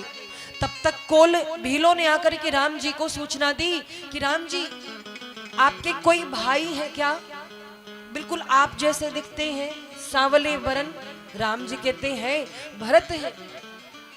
कुल भीलों ने कहा प्रभु आ रहे हैं, उनके साथ बहुत बड़ी सेना है। अब महाराज राम जी तो मुस्कुराई, राम जी कुछ नहीं बोले, पर लक्ष्मण जी उठकर खड़े हो गए। पक्का भैया भरत राम जी से युद्ध करने आ रहे हैं, अब छोड़ूंगा नहीं, अच्छा है यहीं आ गए। पहले से ही मेरे मन में इनके लिए बड़ा स्मृति थी, अब यहीं सब निकल जाएगी। अरे वहां पर राज्य ले लिया, इतना कुछ कांड करा दिया, अभी से छुट्टी नहीं मिली कि वन में भी झगड़ा करने चले आए हैं। आने दो, आज अच्छी सीख दूंगा। शिव जी साक्षात उतर आए अगर भरत को बचाने, तो आज भरत को लक्ष्मण के बाणों से कोई बचा नहीं सकेगा। या तो युद्ध में मर जाऊंगा या तो भरत को मार दूंगा, दोनों में ही मेरा कल्याण है। अब लक्ष्मण जी इतनी सारी बातें कहने लगे महाराज। तब तक आकाशवाणी हुई कि लक्ष्मण जी आपके बल की तुलना किससे की जा सकती है, आप में अतुलित बल है। लेकिन एक बात समझ लीजिए कि आपके भैया भरत का आना गड़बड़ नहीं है। आपके भैया भरत कभी राम के विरोधी नहीं हो सकते। जब ये आकाशवाणी हुई है, इसको सुनकर के लक्ष्मण जी लज्जित हो गए। लक्ष्मण जी चुपचाप बैठ गए और कुछ नहीं कहते। अब महाराज भैया भरत उस कुटिया के द्वार पर आकर के खड़े हैं। कुटिया के द्वार पर आके खड़े, अंदर जाने की हिम्मत नहीं हो रही है। रोने लगे और कहते हैं कि निषाद राजगुह जी, आप तो राम जी के सखा हो, बताओ क्या भैया मुझे मिलेंगे, क्षमा कर देंगे? निषाद राजगुह कहते अरे भरत जी कैसी बात कर रहे हो, हमारे राम जी तो कृपालु है, दयालु है, वो आपको देखते खुश हो जाएंगे, चलो ना। भरत जी कहते हिम्मत नहीं हो रही अंदर जाने की, कैसे जाऊं, नहीं जा सकता। क्यों? बोले कि मैं ननिहाल में था, मेरे आने से पहले भैया ने घर छोड़ दिया, वन चले आए। अब मैं यहाँ चित्रकूट में पहुंच गया हूँ, कहीं भैया इस स्थान का त्याग करके भी मुझे छोड़कर न चले जाए, डर लग रहा है। निषाद राज कहते नहीं सरकार, राम जी ऐसा नहीं करेंगे, वो तो आपसे बहुत प्रेम करते हैं, वो आपसे बहुत प्रेम करते और मुझसे हमेशा आपकी चर्चा करते रहते थे, हमेशा आपका नाम लेते रहते थे, मेरा भरत ऐसा, मेरा भरत ऐसा। आज सुन करके वचन भरत जी के हृदय गदगद हो गए, मेरे भैया मुझे इतना याद करते थे। और महाराज जैसे ही भरत जी द्वार पर खड़े हुए तो पहले आवाज लगाई, पाही नाथ कही पाही गोसाई, भूतल परे लकुट की नाई। महाराज क्या हुआ? लाठी देख तो आप लोग, लाठी जानते हो, लाठी ऐसे पकड़ो और छोड़ दो, तो लाठी सीधे नीचे गिरती जमीन में, है ना। वैसे ही भरत जी एकदम लाठी की तरह आज नीचे गिर पड़े जमीन में, और पा ही गोसाई की गुहार की, रक्षा करो हे नाथ रक्षा करो। और महाराज ऐसे कहकर दंडवत किया है एक लाठी की तरह, तत्काल भरत जी भूमि पर गिर गए। और जब पाही गोसाई की आवाज सुनी है तो राम जी ने भी सुनी, लक्ष्मण जी ने भी सुनी, पर राम जी कुछ बोल नहीं रहे हैं। राम जी को पता है कि भैया भरत द्वार पे खड़े हमको बुला रहे हैं, पर राम जी नहीं उठे। क्यों नहीं उठे? राम जी चाहते कि लक्ष्मण जी सिफारिश करें कि भैया भरत आए हैं, प्रभु मिल लीजिए तब मैं जाऊं, और इसीलिए राम जी उठे नहीं। लक्ष्मण जी ने सुना कि भैया भरत बुला रहे हैं, तो कहते प्रभु देखिए द्वार पर कौन आया है। कौन? बोले भैया भरत आए हैं। महाराज भरत नाम पूरा नहीं लिया था, इतना कहा, ता कहते कहते मेरे प्रभु श्री राम दौड़ उठे, और दौड़ करके कहीं उनका पटका गिर रहा है, कहीं धनुष गिर रहा है, कहीं तीर गिर रहा है। राम जी दौड़े हैं। बोलिए राघवेंद्र सरकार की। उठे राम सुन प्रेम अधीरा, कहूँ बट कहूँ निसंग धनु तीरा। उठे राम सुन प्रेम अधीरा, कहूँ बट कहूँ निसंग धनु तीरा। उठे राम सुन प्रेम अधीरा, कहूँ बट कहूँ निसंग धनु तीरा। उठे राम सुन प्रेम अधीरा, कहूँ बट कहूँ निसंग धनु तीरा। कहूँ बट कहूँ निसंग धनु तीरा, कहूँ बट कहूँ निसंग धनु तीरा। महाराज राम जी दौड़े, और कैसे दौड़े? यहाँ पर राम जी जब दौड़े तो चार चीजें छूट गई उनसे। कौन? उनका पटका, जो पटका पहना था वो गिर गया, निशंग हाथों से तीर गिर गया, महाराज तरकस धनुष सब बाण सब इधर उधर गिर गए। किसी ने पूछा कि राम जी ने इन सब का त्याग क्यों किया? राम जी कहते हैं कि मैं इन सब को छोड़ करके भैया भरत के पास दौड़ा, क्योंकि भैया भरत भी चार चीज छोड़कर मेरे पास आए हैं। धर्म, अर्थ, काम, मोक्ष सबका त्याग करके भैया भरत मेरे पास आए हैं, तो क्या मैं ये चार चीजें नहीं छोड़ सकता? और एक चीज, जब भाई भाई मिलते हैं तो कभी भी उसके बीच में किसी को नहीं आना चाहिए। पटका बीच में आता तो भाई भाई को हृदय से न लगा पाता, भाई के बीच में दीवार आ जाती पटके की। इसीलिए भगवान ने पटका छोड़ दिया, तीर धनुष छोड़ दिया, क्योंकि भाई से मिलने जा रहे हैं, दुश्मन से नहीं। कोई हथियार लेने के मिलने की जरूरत नहीं है। इसीलिए राम जी ने अपना पटका, निशंग, बाण, धनुष सब तरकस गिरा दिया और दौड़ पड़े। और जैसे दौड़े मेरे प्रभु श्री राम, भरत जी जमीन पर लगे हुए हैं, अभी भी चिल्ला रहे हैं, रक्षा कीजिए स्वामी, रक्षा करिए। राम जी जाकर भरत जी को उठा रहे, भरत जी उठो। भरत जी नहीं उठ रहे। भरत जी कहते हैं नहीं, मुंह नहीं दिखा सकता। राम जी कहते हैं मुंह नहीं देखूंगा, मैं तुम्हारा मुंह नहीं देखूंगा। भरत तुम उठ तो जाओ। भरत जी जैसे उठे, राम जी कहते हैं मुंह मत दिखाओ, मैं तो तुम्हें हृदय से लगाना चाहता हूँ। और भरत जी को हृदय से लगा लिया। आज दो भाइयों का मिलन हुआ है महाराज। जब राम जी का और भरत जी का मिलन हुआ है, उस समय जो इस दृश्य को देख रहे थे रो पड़े। यहाँ तक कि जो पाषाण थे वो पाषाण पिघलने लगे। राम जी और भरत जी के प्रेम को देख करके पत्थर भी पिघल गए महाराज। ऐसा मिलन हुआ है अद्भुत। राम जी भरत जी मिले हैं, परस्पर एक दूसरे को देख करके रो रहे हैं। बहुत देर तक रोते रहे, पूरा समाज रो उठा, तीनों मैया रो उठी, जानकी जी रो उठी। जानकी जी माताओं को प्रणाम करती हैं। सभी समाज एक दूसरे से मिलते हैं।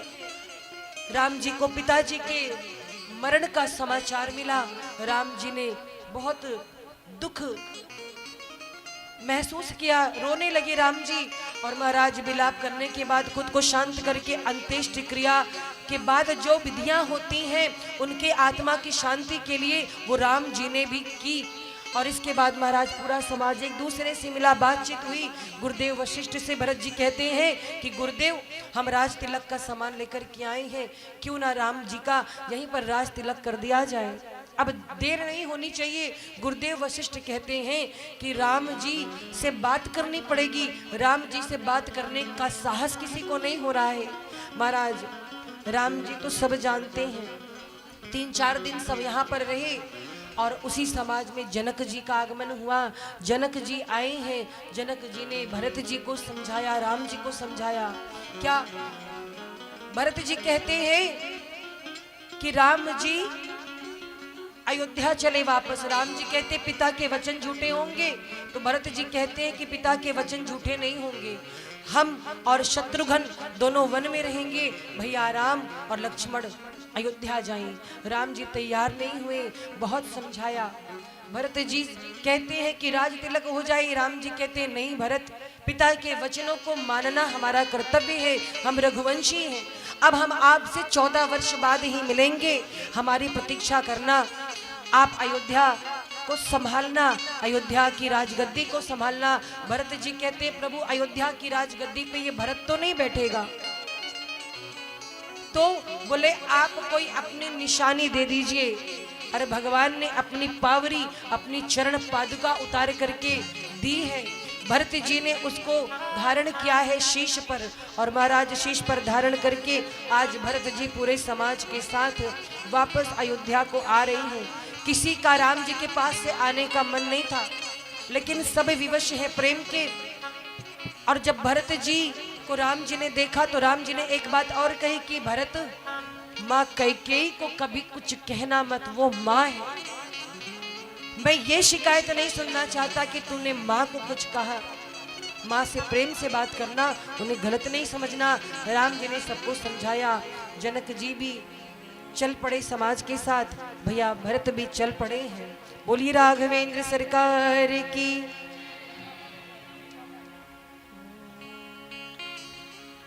और महाराज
प्रभु कर कृपा पावर दीनी सादर भरत शीश धर लीनी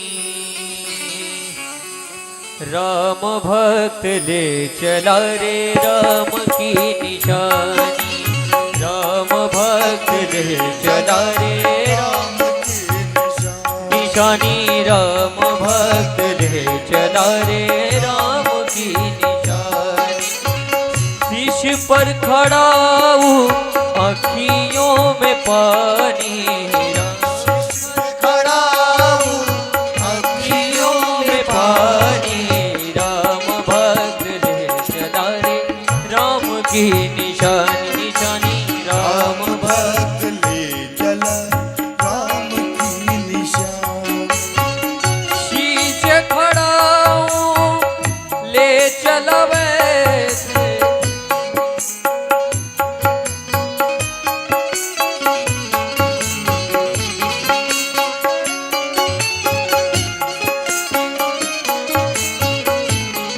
शीश खड़ा हूँ ले चला वैसे राम सिया जी संग हो जैसे शीश खड़ा हूँ ले चला वैसे राम सिया जी संग हो जैसे अब इनकी छाँव में रहेगी राजधानी राम भक्त ले चला रे राम की निशानी राम भक्त ले चला रे राम की निशानी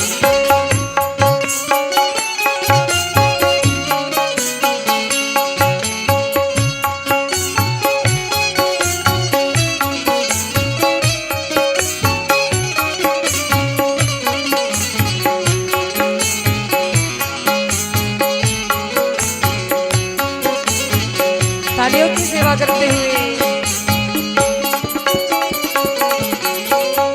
पल छिन लागे सदियां जैसे 14 वर्ष कटेंगे कैसे पल छिन लागे सदियां जैसे 14 वर्ष कटेंगे कैसे जाने समय क्या खेल रचेगा कौन मरेगा कौन बचेगा कब्र मिलन के फूल खिलेंगे नदियों के दो फूल मिलेंगे जी करता है यही बस जाए जी करता है यही बस जाए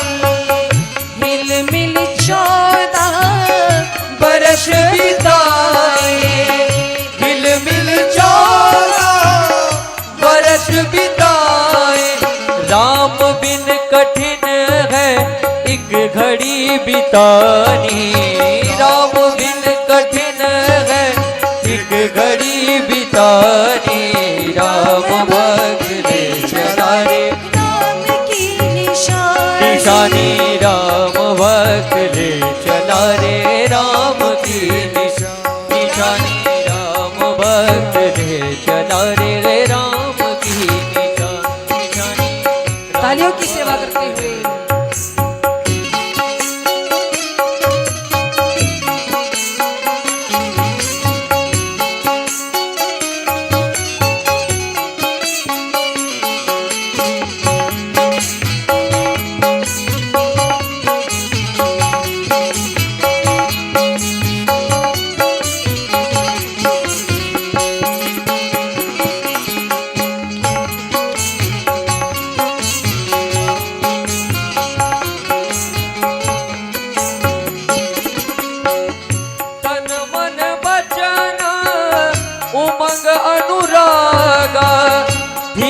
धुरंधर धीरज त्यागा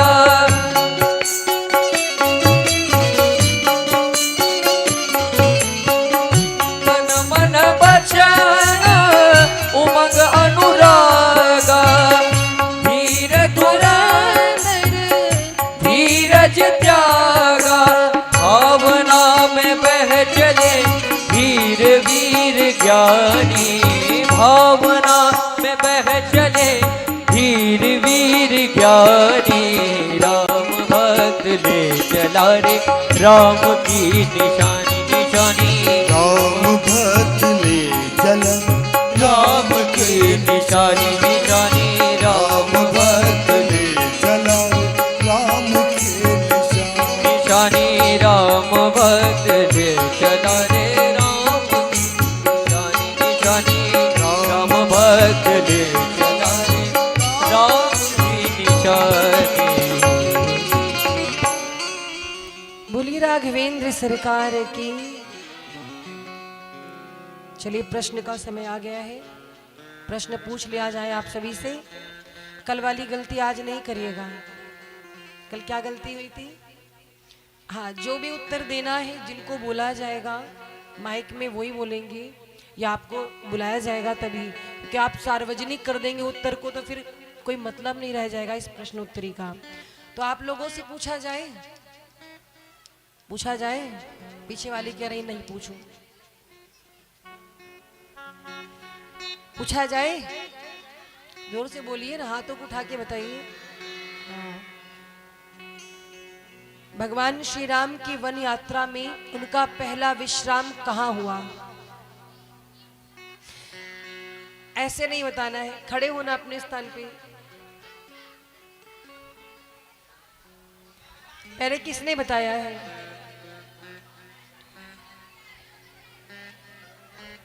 अब निर्णय किया जाए भाई किसने बताया। ये तो सार्वजनिक हो गया, सब बोल रहे हैं हमने बताया, उधर से भी बताया, इधर से भी बच्चों ने बताया, भाई सबने बताया। चलिए क्वेश्चन दूसरा। इसका मतलब आप लोग आज ध्यान से कथा को सुन रहे थे, आज पता चल रहा है कथा को अभी ये सुन रहे थे।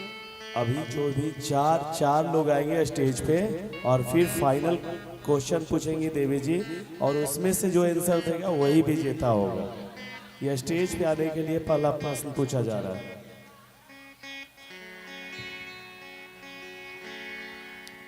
पूछा जाए, निषाद राज गुह कहाँ रहते थे? हाँ ठीक उत्तर है, श्रृंगवेरपुर। बुलाइए।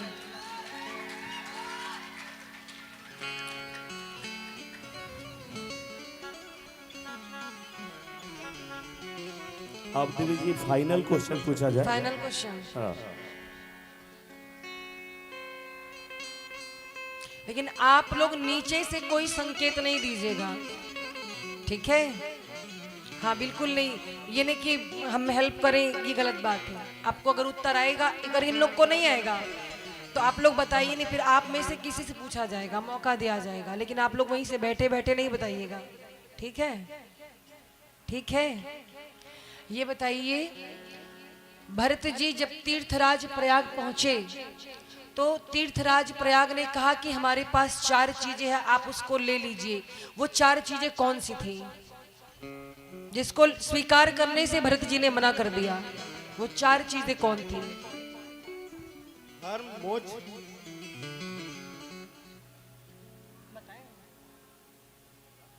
बताया गया है? धर्म, बताया गया है कि नहीं? बोलना नहीं, खाली हाँ ऐसे करो। धर्म, मोक्ष, एकदम इंडिकेशन नहीं। 2 चीज तो आप, धर्म, मोक्ष, यक्ष, यक्ष, अर्थ और बता रहे, गलत बात है, कोई बताएगा नहीं। और मोक्ष। तो आप तो 3 बता चुके, धर्म, धर्म, अर्थ मोक्ष और तीसरा, चौथा आपको पता है? आपको पता है? कर्म। कर्म नहीं, उसको शुद्ध नाम लीजिए। 80% पहुंच चुके हैं, फिर भी बहुत बढ़िया प्रयास रहा। धर्म, अर्थ, काम और मोक्ष को त्यागा था कि मुझे नहीं चाहिए। एक बार जोरदार तालियां हो जाए। काफी हद तक सही था और बताया गया था इसका उत्तर ना। चलिए, सारा मेडल इन्हीं के नाम है, कल भी उत्तर दिया था इन्होंने, है ना? लेकिन बहुत अच्छी बात है, मेधावी बच्चों को होना चाहिए। एक बार जोरदार तालियां। आ जाइए आप भी। बिटिया के लिए जोरदार तालियां बजा दीजिए।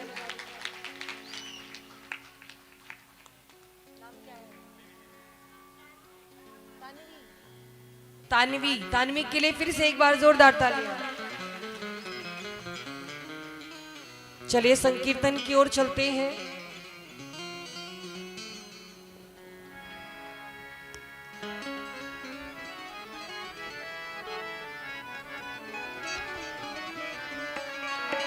बोलिए राघवेंद्र सरकार की।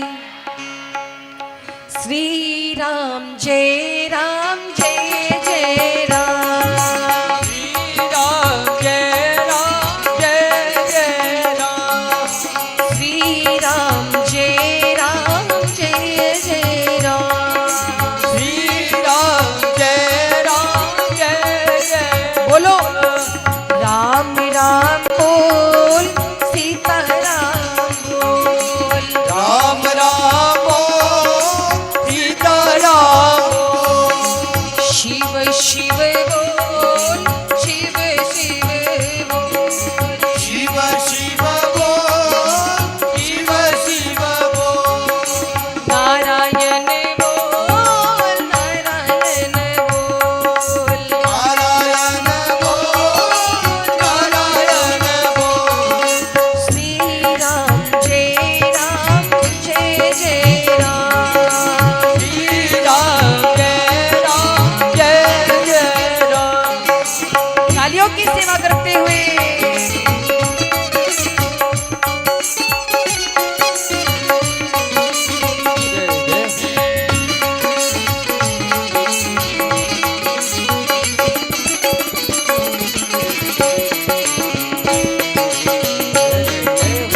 सीधा सीधा उठाओ हाथों को, बिल्कुल सीधा।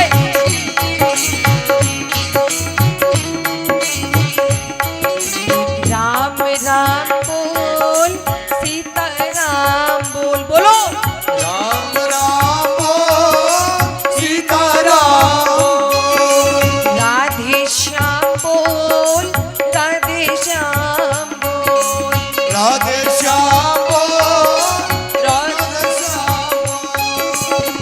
आप लोग के आड़ में छिप जा रहे हैं ये लोग। अब आप लोग ताली बजा के गाओगे, अभी थोड़ी देर नहीं बजेगा। उठाओ हाथों को। अब देखते हैं आपकी आवाज कितनी आ रही है।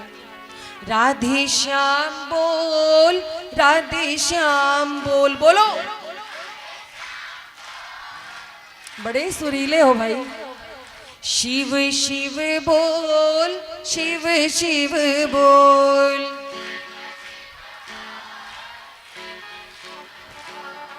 नारायण बोल, नारायण बोल। नारायण बोल, नारायण बोल। नारायण बोल, नारायण बोल।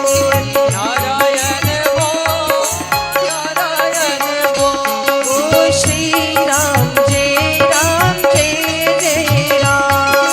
श्री राम जय जय राम। जय सिया राम बोलो, जय सिया राम। जय सिया राम बोलो, जय सिया राम। जय जय सिया राम। जय जय सिया राम। बोलो राधे श्याम। राधे श्याम। जय जय सिया राम। जय सिया राम। जय जय सिया राम।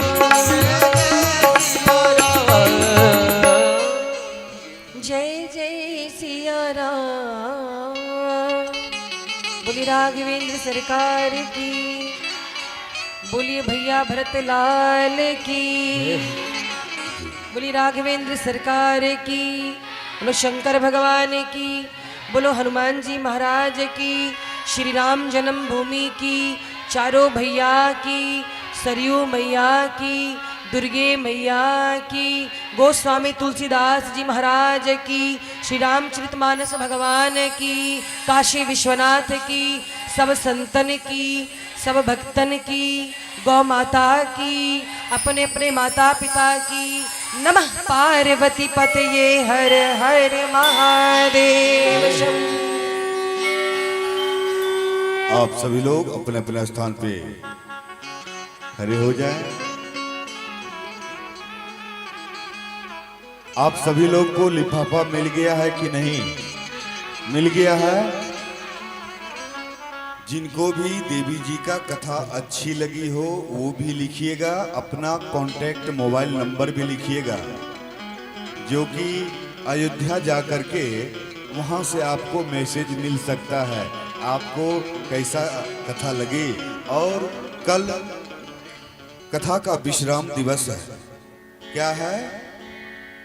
कथा का विश्राम दिवस है। अंत भला तो क्या बात, एक बार जोरदार ताली अपने लिए बजाओ तो क्या बात, बहुत अच्छा। कल अच्छा ये बताइए, लिफाफा आप लोग को मिला है ना? मिला है? इधर नहीं मिला है क्या भैया? अच्छा जिनको नहीं मिला है अभी आरती के बाद आकर के आप लोग ले लीजिएगा, ठीक है? अच्छा अब एक चीज और, लिफाफा मिल गया, कल आओगे कितने लोग? आओगे? आ जाना, क्योंकि कल विश्राम दिवस है, कल होली होगी। इसके बाद हम अपने घर जाएंगे और आप यहीं रह जाएंगे। लेकिन यही नहीं रह जाइए, हम तो ये कहेंगे कि खूब तरक्की कर जाइए। कितने लोग ऊपर जाना चाहते हैं? सब डर गए। तरक्की की बात कर रहे हैं। बोलो श्याम मेरे रामचंद्र की आरती। ओम ज्वालामालिन्यै नमः रत्नेश्वर्यै नमः। ओम इदगुंगभिः प्रजननं मे असुदसवीरगुं सर्वगणगुं सुस्थये आत्मशनि प्रजाशनि पशुशनि लोकशनि भयशनि अग्निः प्रजां बहुलं मे करोत्पन्नं पयोरेतु अस्मासु दत्त्वा। जगमग जगमग ज्योत जली है, सिया राम जी की आरती होने लगी है। राम सिया राम, राम सिया राम, राम सिया राम, राम सिया राम। जगमग जगमग ज्योत जली है, सिया राम जी की आरती होने लगी है। राम राजा राम, राम सिया राम।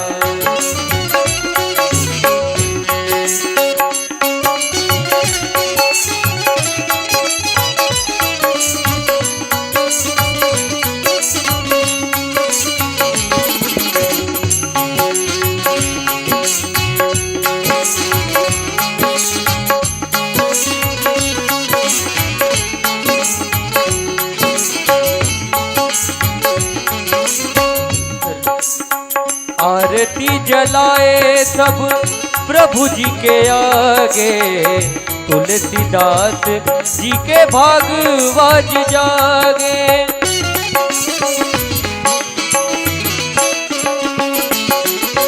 आरती जलाए सब प्रभु जी के आगे, तुलसीदास जी के भागवत जागे। सब आओ मिल गाओ, सब आओ मिल गाओ, सब आओ मिल गाओ, दुख सब टली है। सिया राम जी की आरती होने लगी है। राम सिया राम, राम सिया राम, राम सिया राम, राम सिया राम।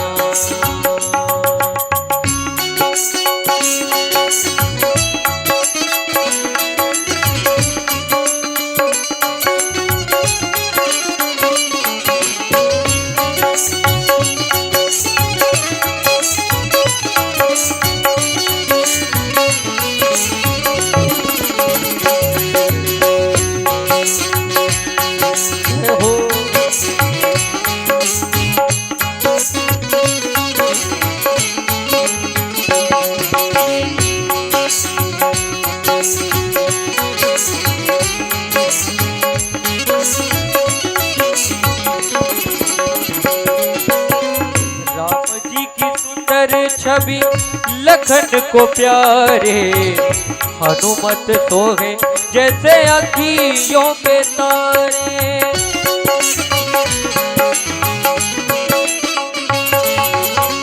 राम जी की सुंदर छवि लखन को प्यारे हनुमत सोहे जैसे अखियों के तारे। राम जी के आगे देखो, राम जी के आगे देखो, राम जी के आगे देखो, जनक लली है दिया राम जी की आरती होने लगी है। सिया राम राम सिया राम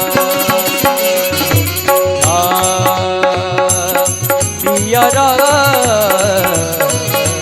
राम सिया राम। जगमग जगमग ज्योत जली है दिया राम जी की आरती होने लगी है। राम जी की आरती होने लगी है। कर्पूर गौरम करुणावतारम संसार सारम भुजगेन्द्रहारम सदा वसंतम हृदयारविन्दे भवं भवानी दयितं नमः। त्वमेव माता पिता त्वमेव, त्वमेव बन्धुः सखा त्वमेव, त्वमेव विद्या द्रविणं त्वमेव, त्वमेव सर्वं मम देव देवम्। जगमग जगमग ज्योत जली है दिया राम जी की आरती होने लगी है। राम जी की आरती होने लगी है दिया राम जी की आरती होने लगी है।